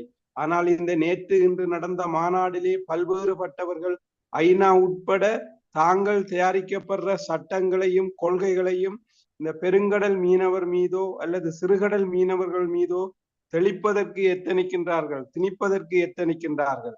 அந்த வகையில கூட இந்த பெருங்கடல் நவீன தொழில்நுட்பம் என்ற போர்வையிலே இயற்கை அல்லது சூழல் பாதிக்கப்படுகிறது. உலகத்திலே சூழல் தொடர்பான பல்வேறு அமைப்புகள் இருந்தாலும் கூட இந்த நவீன தொழில்நுட்பம் என்ற போர்வையிலே அந்த சூழல் அமைப்புகள் சூழல் மீது கரிசனை கொள்ளாமல் இயற்கை வளங்களும் அளிக்கப்பட்டு கொண்டிருக்கின்றன. இன்று பெருங்கடலில் கூட மீன் இல்லாத சூழ்நிலையிலே நவீன தொழில்நுட்பம் என்ற போர்வையிலே இழுவை மடிகள், இரட்டை இழுவை மடிகள் நிலத்தை கிளறி மீன் பிடிக்கின்றார்கள். இதற்கு பேர் நவீன தொழில்நுட்பம் என்கிறார்கள். ஆனால் கடலும் கடல் வளமும் அளிக்கப்படுகிறது. இப்ப இது தொடர்பாக எங்களுடைய அதாவது வடக்கு கிழக்கு தமிழ் மீனவர்களுடைய பிரச்சனையை எங்களுக்கு தந்தையாக இருந்து எங்களை வழிநடத்தி எங்களுடைய பிரச்சனையை வெளியிலே கொண்டு வந்து இது தீர்வு நோக்கி அல்லது பேசப்பட வேண்டிய ஒரு விடயமாக எங்களுக்கு இந்த வாய்ப்பை அமைத்து தந்த உங்களுடைய பெருங்கடல் அமைப்பின் தலைவரோ அல்லது உறுப்பினரும் எங்களுடைய வடகிழக்கு மீனவர்களின் தந்தையுமாகிய கேமங்குமாராசருக்கும் இந்த நன்றியை தெரிவித்துக் கொள்வதோடு வடக்கு கிழக்கிலே பெருங்கடல் அதாவது நவீன தொழில்நுட்பம் என்ற போர்வையிலே இயற்கையும் சூழலும் சூறையாடப்படுகிறது. இதற்கு பல்தேசிய கம்பெனிகளும் பல வெளிநாட்டு முதலீட்டு நிறுவனங்களும் அதனையே செய்கின்றார்கள். குறிப்பாக இலங்கையிலே சீனா போன்ற நாடுகள் இலங்கை கடலிலே நின்று மீன் பிடித்து அதிலே அந்த மீனை பதனிட்டு உற்பத்தியாக்கி தங்கள நாடுகளுக்கு கொண்டு போறார்கள். இந்த பெருங்கப்பல்களினால் எங்களுடைய பெருங்கடல் மிகவும் பாதிக்கப்படுகிறது. எனவே நவீன தொழில்நுட்பத்திற்கு அப்பால் பாரம்பரிய இயற்கை முறையிலே சூழலையும் கடலையும் பாதுகாக்க வேண்டிய பொறுப்பு இந்த சர்வதேசம் அல்லது ஐநா உட்பட பல அமைப்புகளுக்கு இருக்கிறது. இதிலே நீங்கள் பல சூழவியலாளர்கள் இருக்கின்றீர்கள். சூழல் மீதும் இயற்கை மீதும் கரிசனை கொள்ள வேண்டும் என்ற எதிர்பார்ப்பு வடகிழக்கு மாகாணம் அல்லது இலங்கை கடல் மக்கள் மீது இருக்கின்றது. அதே போன்று சுற்றுலாத்துறை என்ற போர்வையிலும் இந்த பெருங்கடல் அளிக்கப்படுகிறது. எனவே எனக்கு இந்த வாய்ப்பை தந்தமைக்கும் இந்த பெருங்கடல் அமைப்புக்கும் இதுல இருக்கிற அத்தனை பேருக்கும் எங்களுடைய குரலை செவிமடுத்தமைக்காக நாங்கள் நன்றி கூறி விடைபெறுகின்றேன். நன்றி, வணக்கம். நன்றி ஐயா, தேங்க்யூ. ராயன் அண்ணா, translation.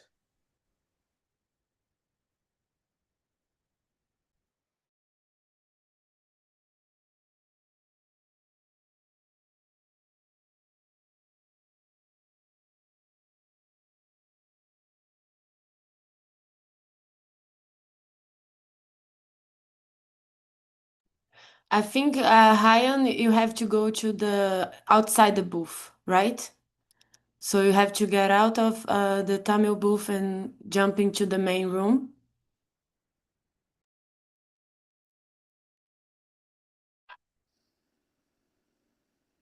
No, he's audible in the English No, channel. he is audible in the room, no English. Sorry. Okay, that's good. Yes, we can hear from the English channel.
Thank you. Thank you very much.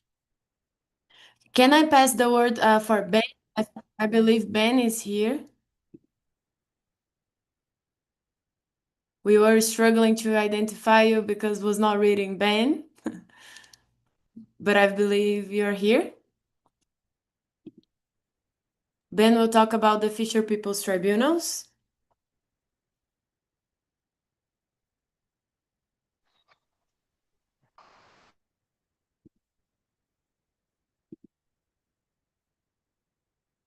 No word. Arun, you will have to unmute or make a co-host of admin. Admin is the identity in which Ban is there. Yeah, he also changed his name as well. I think he's co-host now. Ben, can you unmute yourself? Yes. Great. Okay. Welcome. Please take the floor. Thank you. Let me just unmute this other stuff. We can hear you. Okay.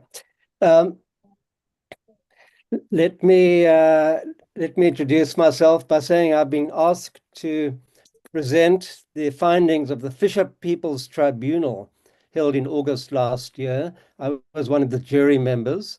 This is one of a series of Fisher People's Tribunals held over the last few years. Others have been in Sri Lanka, Thailand, Indonesia, India East Coast, India West Coast, Bangladesh, and Brazil.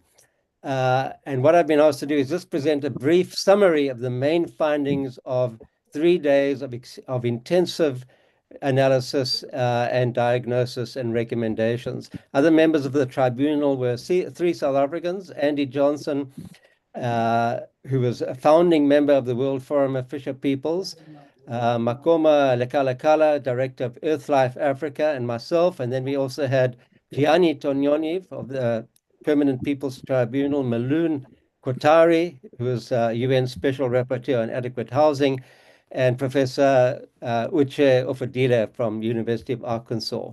We were very ably assisted by Paula Satizabal, who's on this call. And just to say that university తర్వాత London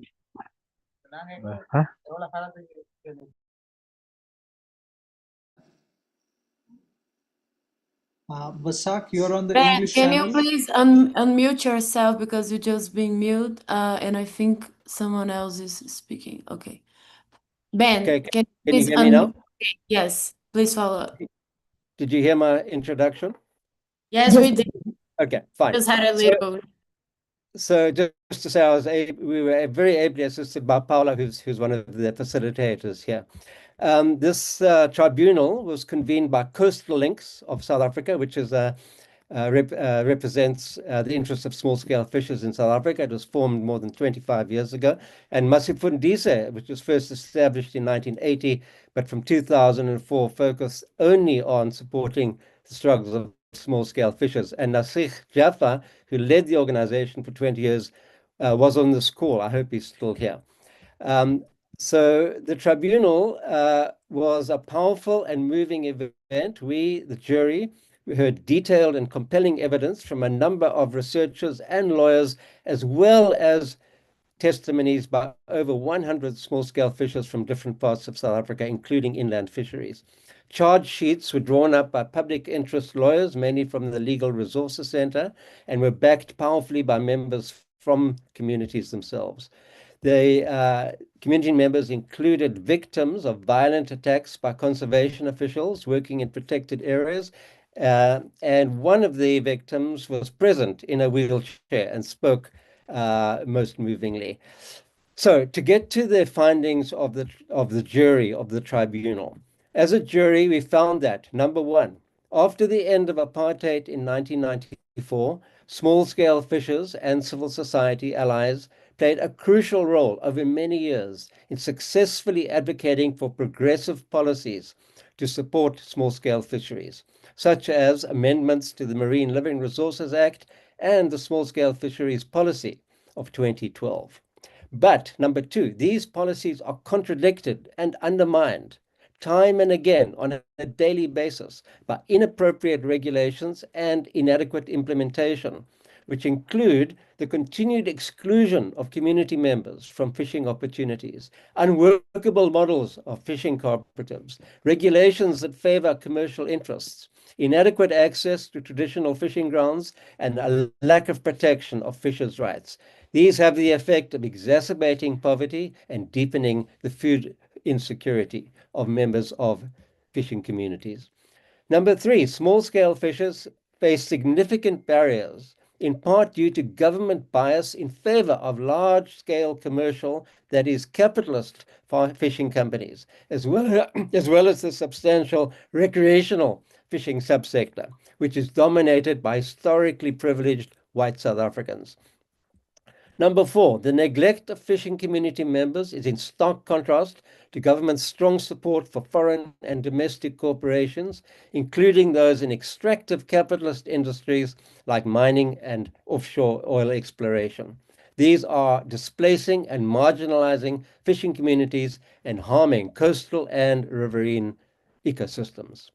Number five, deep systemic bias against small-scale fishers is strongly rooted in South Africa's post-apartheid economic policies, which prioritize market-driven, pro-business, that is, neoliberal approaches, and over the last 30 years have failed to transform South African society. Fishing communities are not alone in experiencing high levels of unemployment, poverty, and violence at the hands of criminals. Deepening inequality and food insecurity are evident across South African society, as in many other countries in the world today. The legacies of colonialism, capitalist development, and apartheid, such as large-scale dispossession of land, are still with us and have yet to be overcome. Pro-business policy choices also underpin the continuing support offered by government to extractive industries such as mining and fossil fuel-based energy production that rely on these industries. Small-scale fishers, number six, small-scale fishers often face criminalization and displacement due to the prioritization of conservation over community rights. Climate change and environmental disasters exacerbate these issues. Number seven, the tribunal heard troubling evidence of violence, including killings, directed at small-scale fishers by conservation authorities. The failure of the state to investigate these incidents and to prosecute the perpetrators has deepened mistrust between fishing communities and the authorities. Number eight, women and youth, particularly in marginalized communities, experience disproportionate impacts as a result of these policies. Number nine, both foreign and domestic corporations are funding extractive industries and fortress conservation and are complicit in these human rights violations. The government must hold these actors responsible and accountable. Number 10, the human rights and environmental crises currently experienced by fisher peoples calls into question South Africa's commitment to its own constitutional provisions, as well as international human rights obligations. This is in stark contrast to the case brought before the International Court of Justice by South Africa in relation to the ongoing genocide directed at Palestinians living in Gaza. Number 11, given widespread abuse, this jury calls on the South African government to recognize and protect the identities, cultural practices, and traditional knowledge of fishing communities, as well as their human rights, and to enact appropriate policies to support them. So our recommendations are, firstly, the South African government must be held accountable for the current crisis of small-scale fishers and recognize that fishing communities require urgent attention. Secondly, that small-scale fishers must be seen as central actors in the governance of oceans and inland waters. The government should adopt a redistributive model of fisheries management that allows these communities to develop their own participatory fisheries management agreements in accordance with customary law.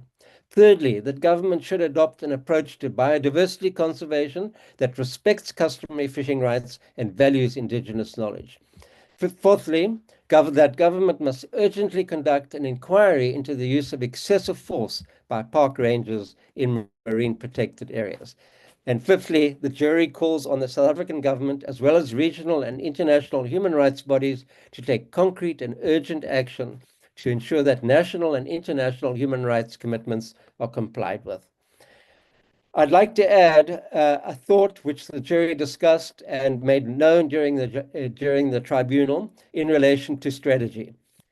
The jury heard much discussion amongst fishers and their allies of political strategies to address the plight of coastal communities and the inland counterparts. These included forming stronger alliances with other social movements, including those focused on land and agrarian reform and environmental justice, as well as other progressive forces, to mount maximum pressure on our government to adopt a radically different approach to social problems, as well as to implement the appropriate policies already adopted but ignored in practice.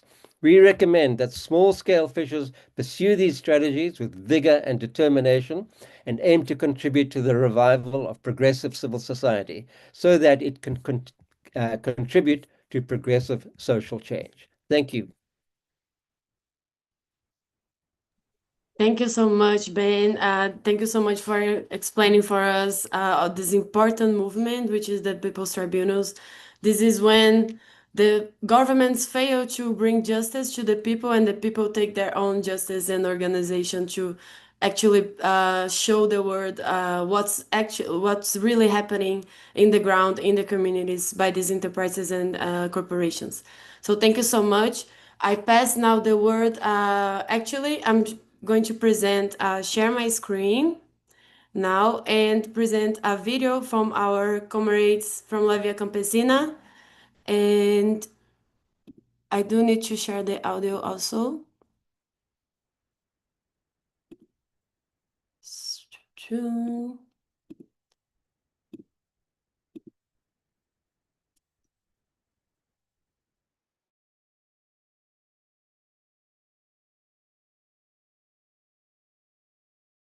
have an issue here. Can someone else take the lead on presenting the audio, because I can do the sharing, Maria. Thank you.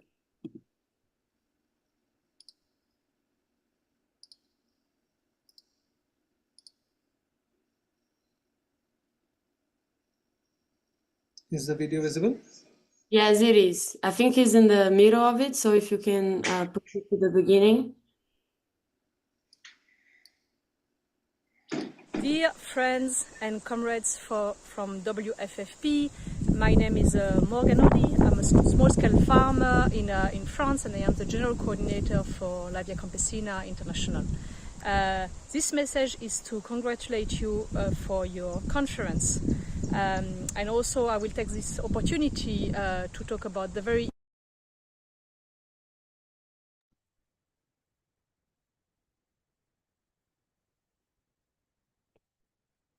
I think it was working fine. No issues. I don't know, it was working fine and suddenly it just stopped. Yeah, that's because someone else is also doing screen sharing.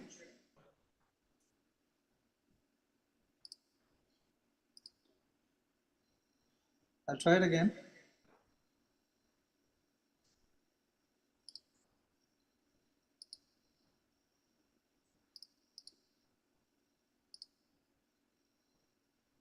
It's visible?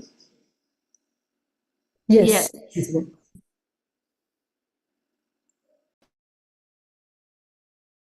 But we cannot hear. The audio is gone. I don't know, the audio is gone.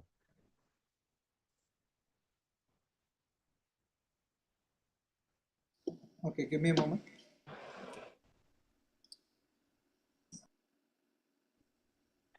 I think before you share the screen, you need to select that the audio must be from your computer. Yeah, it is.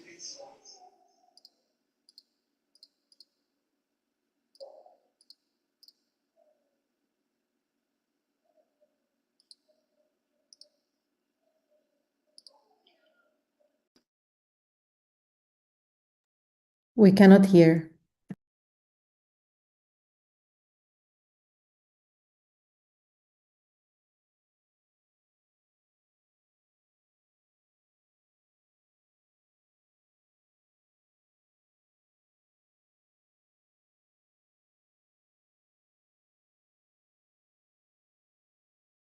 to the Pacific Island of both small-scale food producers, but also people from the cities, food consumers, and other workers.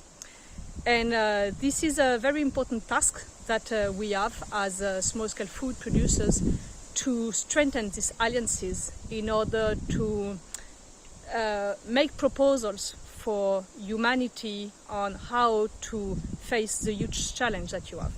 As a fisher folk, just like as we as peasants, I'm sure that you are very much aware of the huge threats linked to climate change, linked to the loss of biodiversity, plastic pollution, but also the rise of inequalities, hunger in the world, wars, genocides, and the rise of far-right political powers.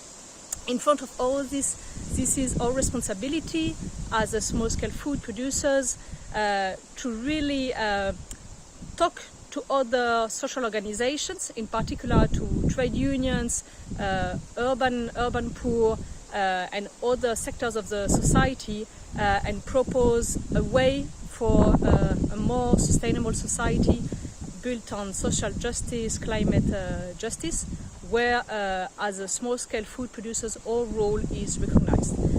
I think for a long time, societies in general have underestimated the role of small-scale food producers, believe that we were from the past.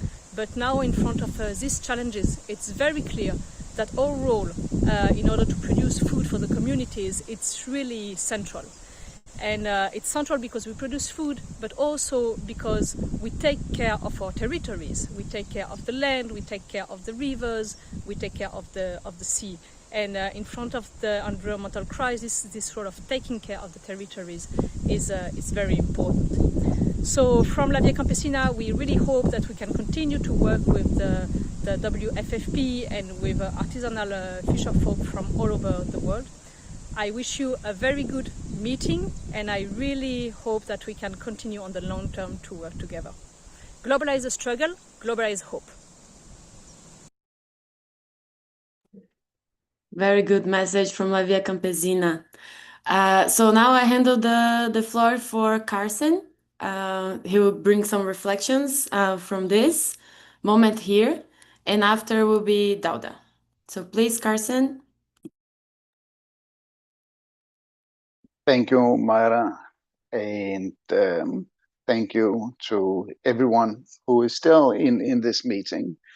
We're now, today it's 3.5 hours, but yesterday we also had 2 hours. So I would say we are 5.5 hours into a very important counter conference where we've heard from all corners of the world. We've heard about particular cases presented by many WFFP member organizations in particular, but also a couple of other organizations. And here we've heard testimonies also, and Ben just shared testimonies from the Fisher People's Tribunal in South Africa. This is very important. It's very important to share and to build solidarity, and for all of us to deepen an understanding of what is actually happening in these different places around the world. It's clear that this thing about the blue economy is really, as it was said yesterday by the chairperson of the National Fish Workers Federation, is really a blood red economy, and it's not a blue economy.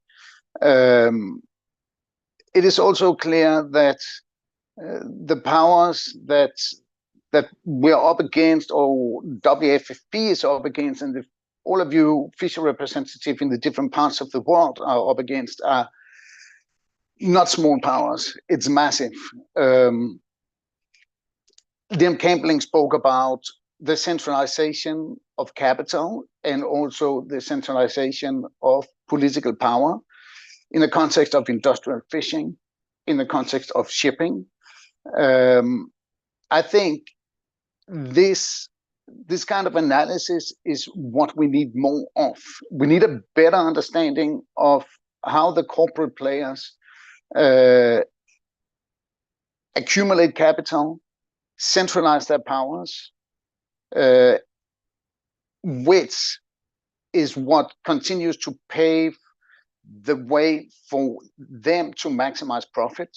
And we know in this process, fisher communities are increasingly expropriated from the resources and from their territories. So when I have to reflect upon these 5.5 hours of interventions with over 30 interventions made, then I will say that we need to do more to study capital and to study how the corporations cooperate with the states. It's on the basis of that improved understanding that we can also improve tactics and strategies, political tactics and strategies. So that is the one reflection I want to make. Then there's one other reflection I want to make, and that is, we know there's a lot of focus on what is happening internationally. We can read about that in the news all the days, all over the world. And we hear a lot about what's happening in France these days because of UNOC. I think sometimes what's happening internationally is also becoming a bit like a black hole. It takes too much of our attention and focus, and it takes attention and focus away from what is happening locally. I think what we need more of, and some of you in the interventions today and yesterday have spoken about a little bit, I will say a little bit, about strategies that you have used locally in order to advance your own struggles locally. But we've not heard enough about that. I think it's time for WFFP and the WFFP membership to give more emphasis to political formation, to build your own movements locally and nationally, and engage locally in political processes, and engage nationally in political processes. I know many of you will say, well, this is what we're already doing. And I know that many of you are already doing this, but I want to hear more about that. I want to hear more. I think it would be very important to share more of these particular strategies and struggles, how you mobilize, how you organize, how you build alliances with other groups of working people. These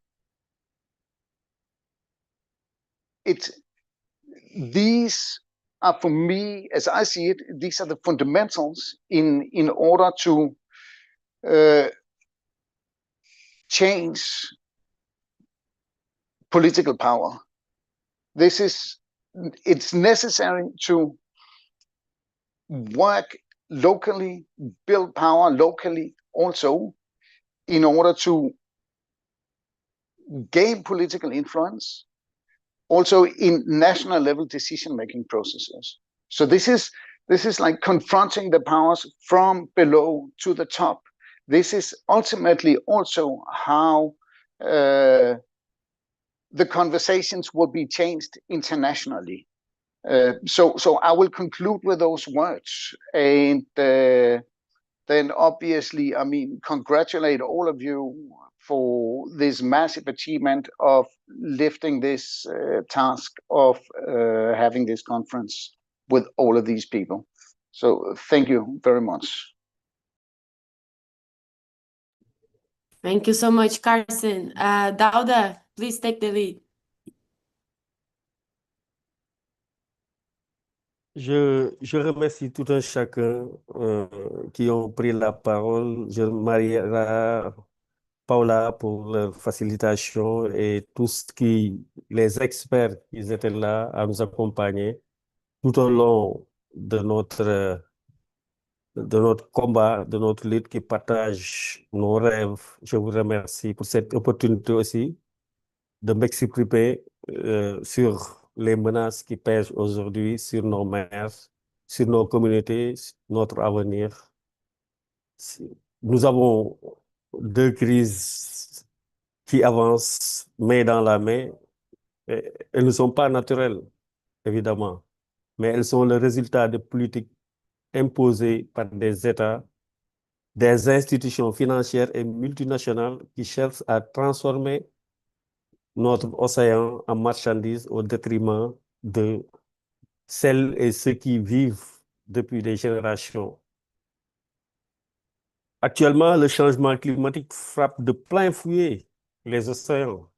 La température de l'eau augmente, cela change la route migratoire des poissons. Beaucoup d'espèces quittent les zones côtières où nous avons l'habitude de pêcher.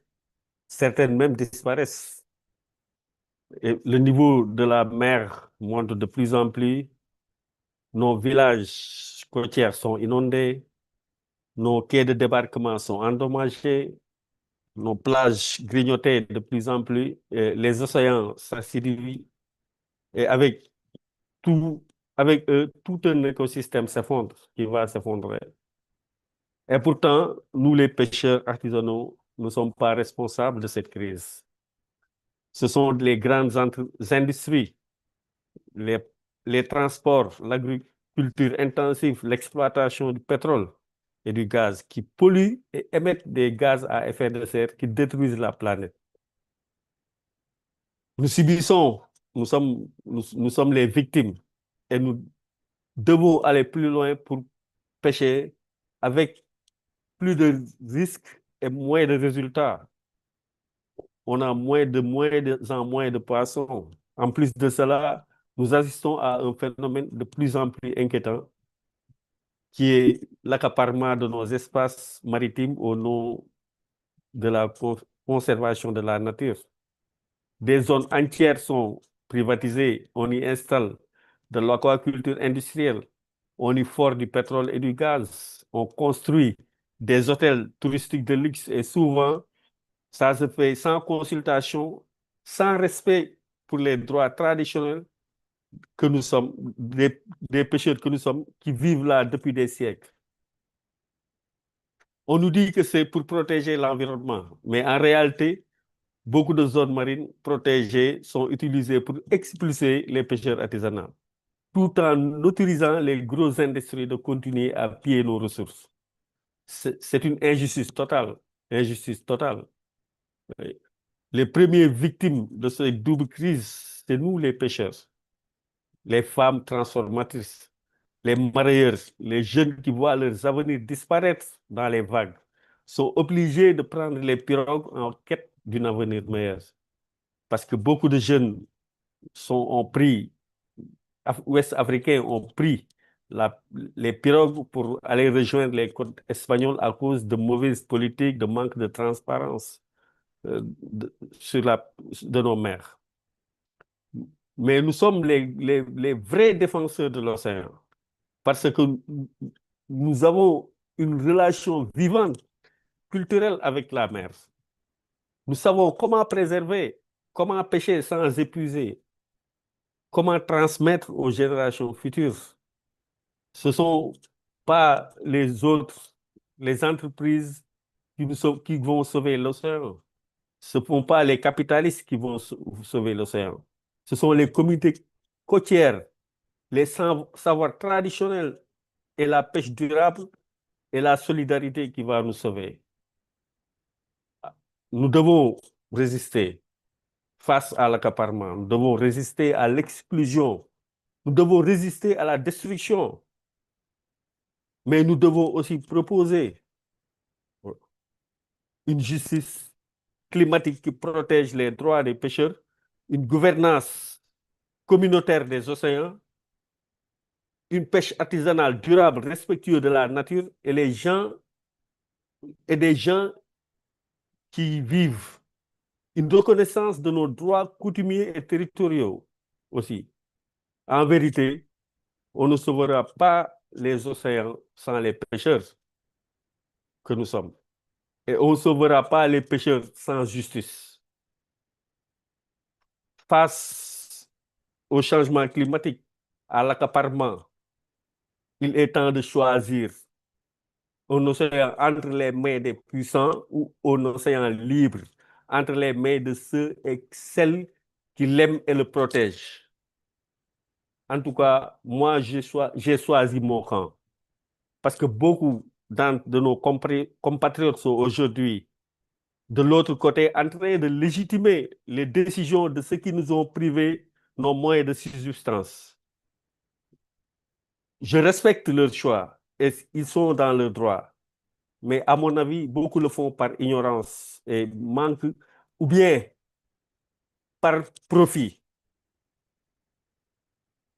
Donc, nous devons être ensemble et nous battre pour sauvegarder ce qui reste de nos océans.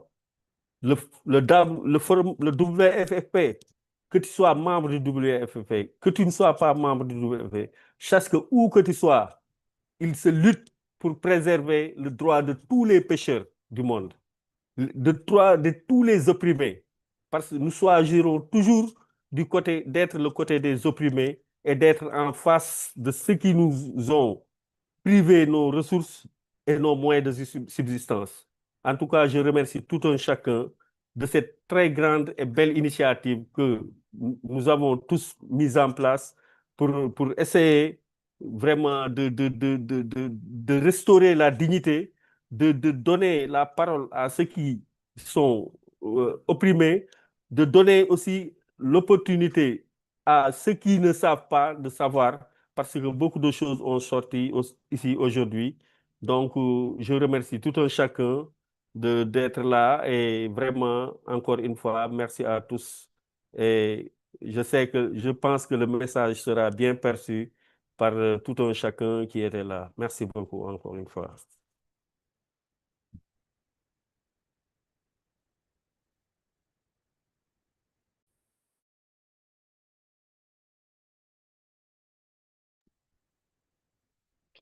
Thank you, Dauda.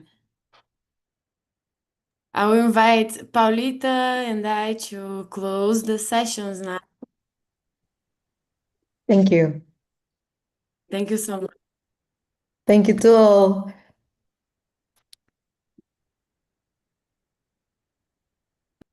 Okay, we now finalize the second conference of Ocean Peoples.